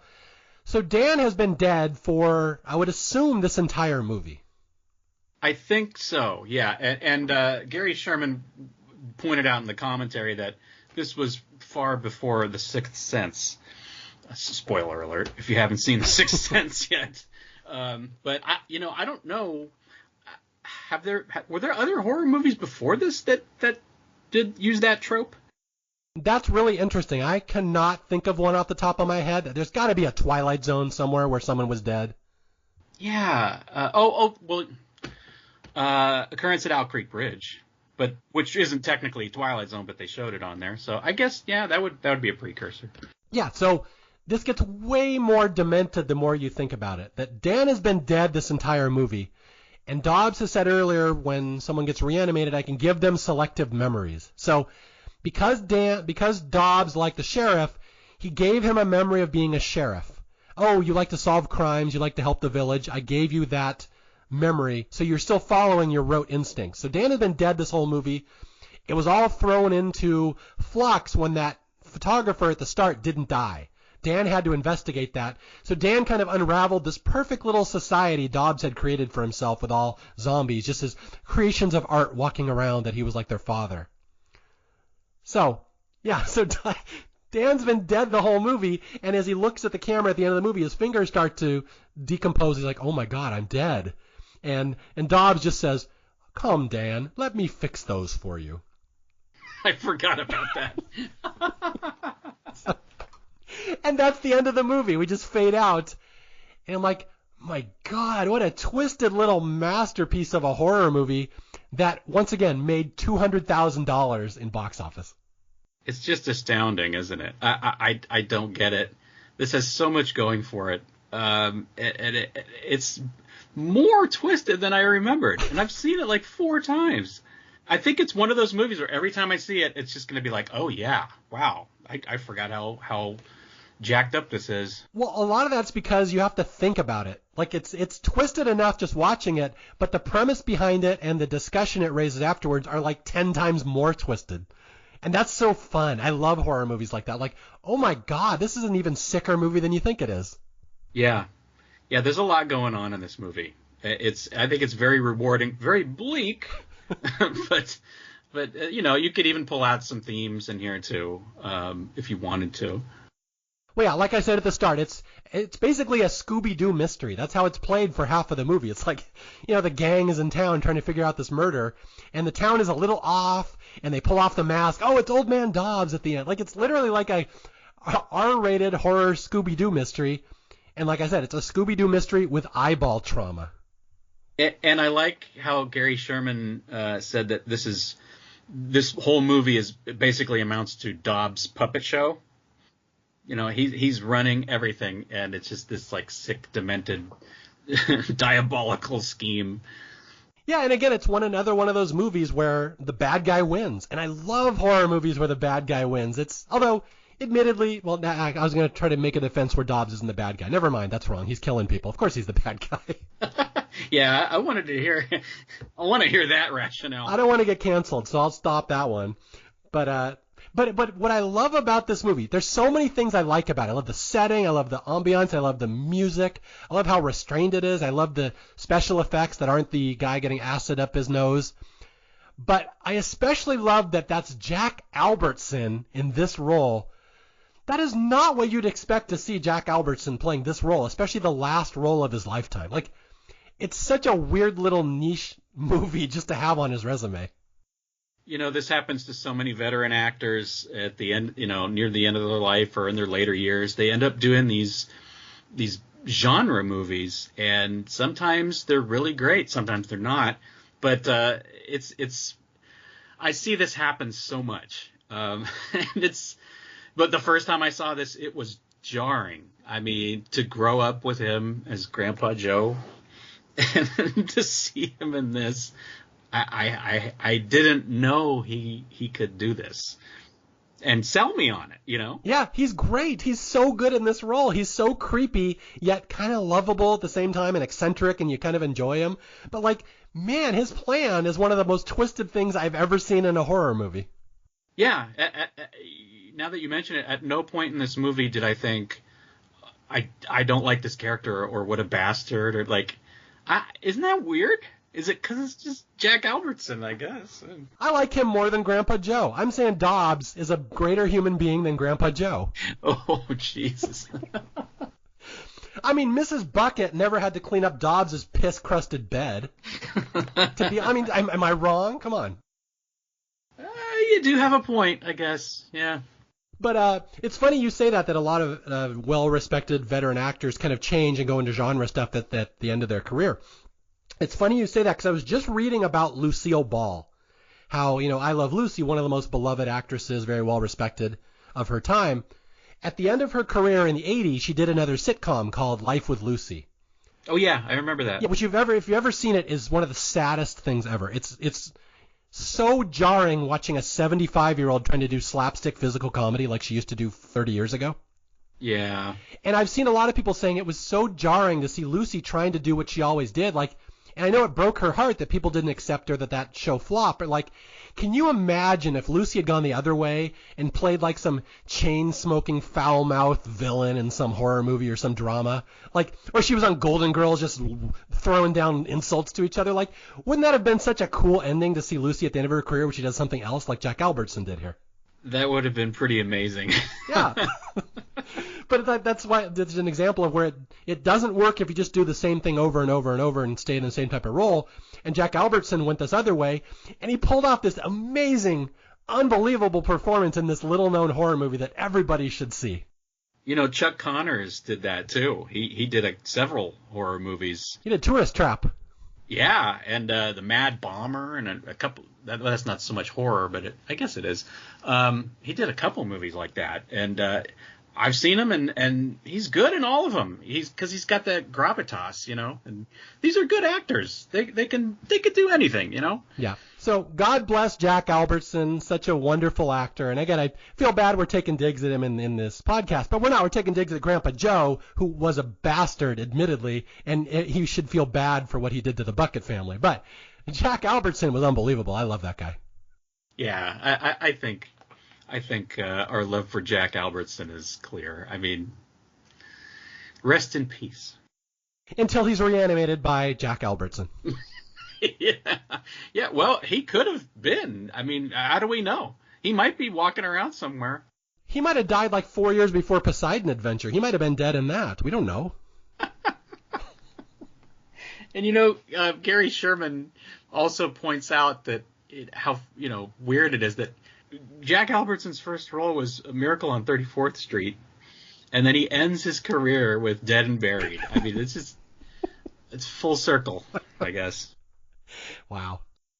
And with that, I believe we have wrapped up our summary of our short little sojourn into Potter's Bluff, one of the most charming little fishing villages you're ever going to find.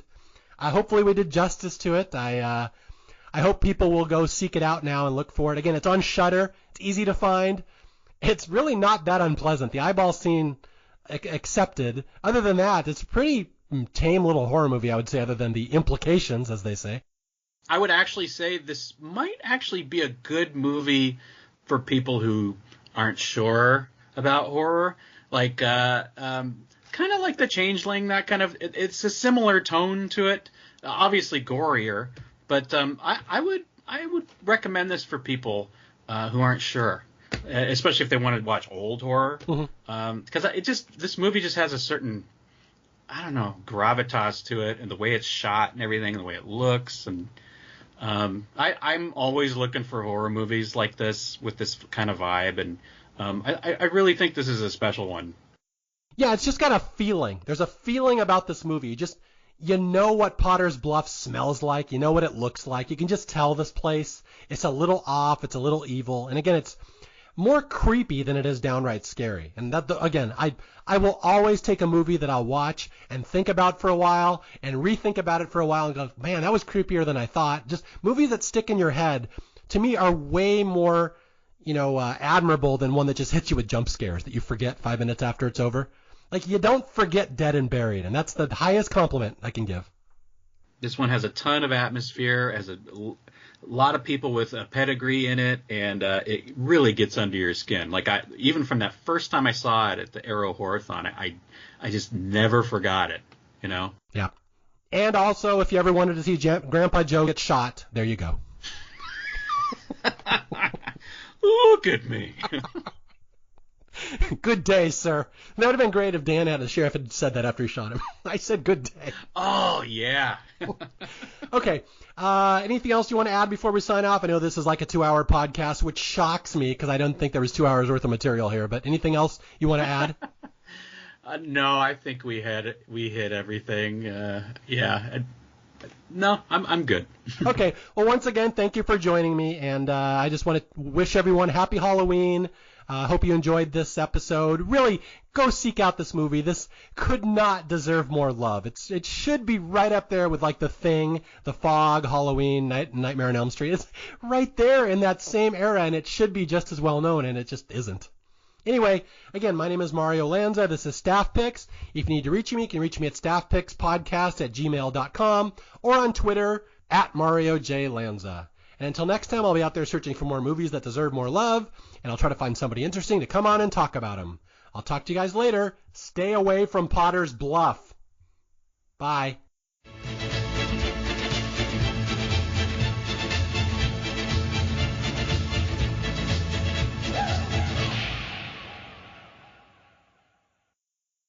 You stole fizzy lifting drinks. You bumped into the ceiling, which now has to be washed and sterilized, so you get nothing. You lose. Good day, sir.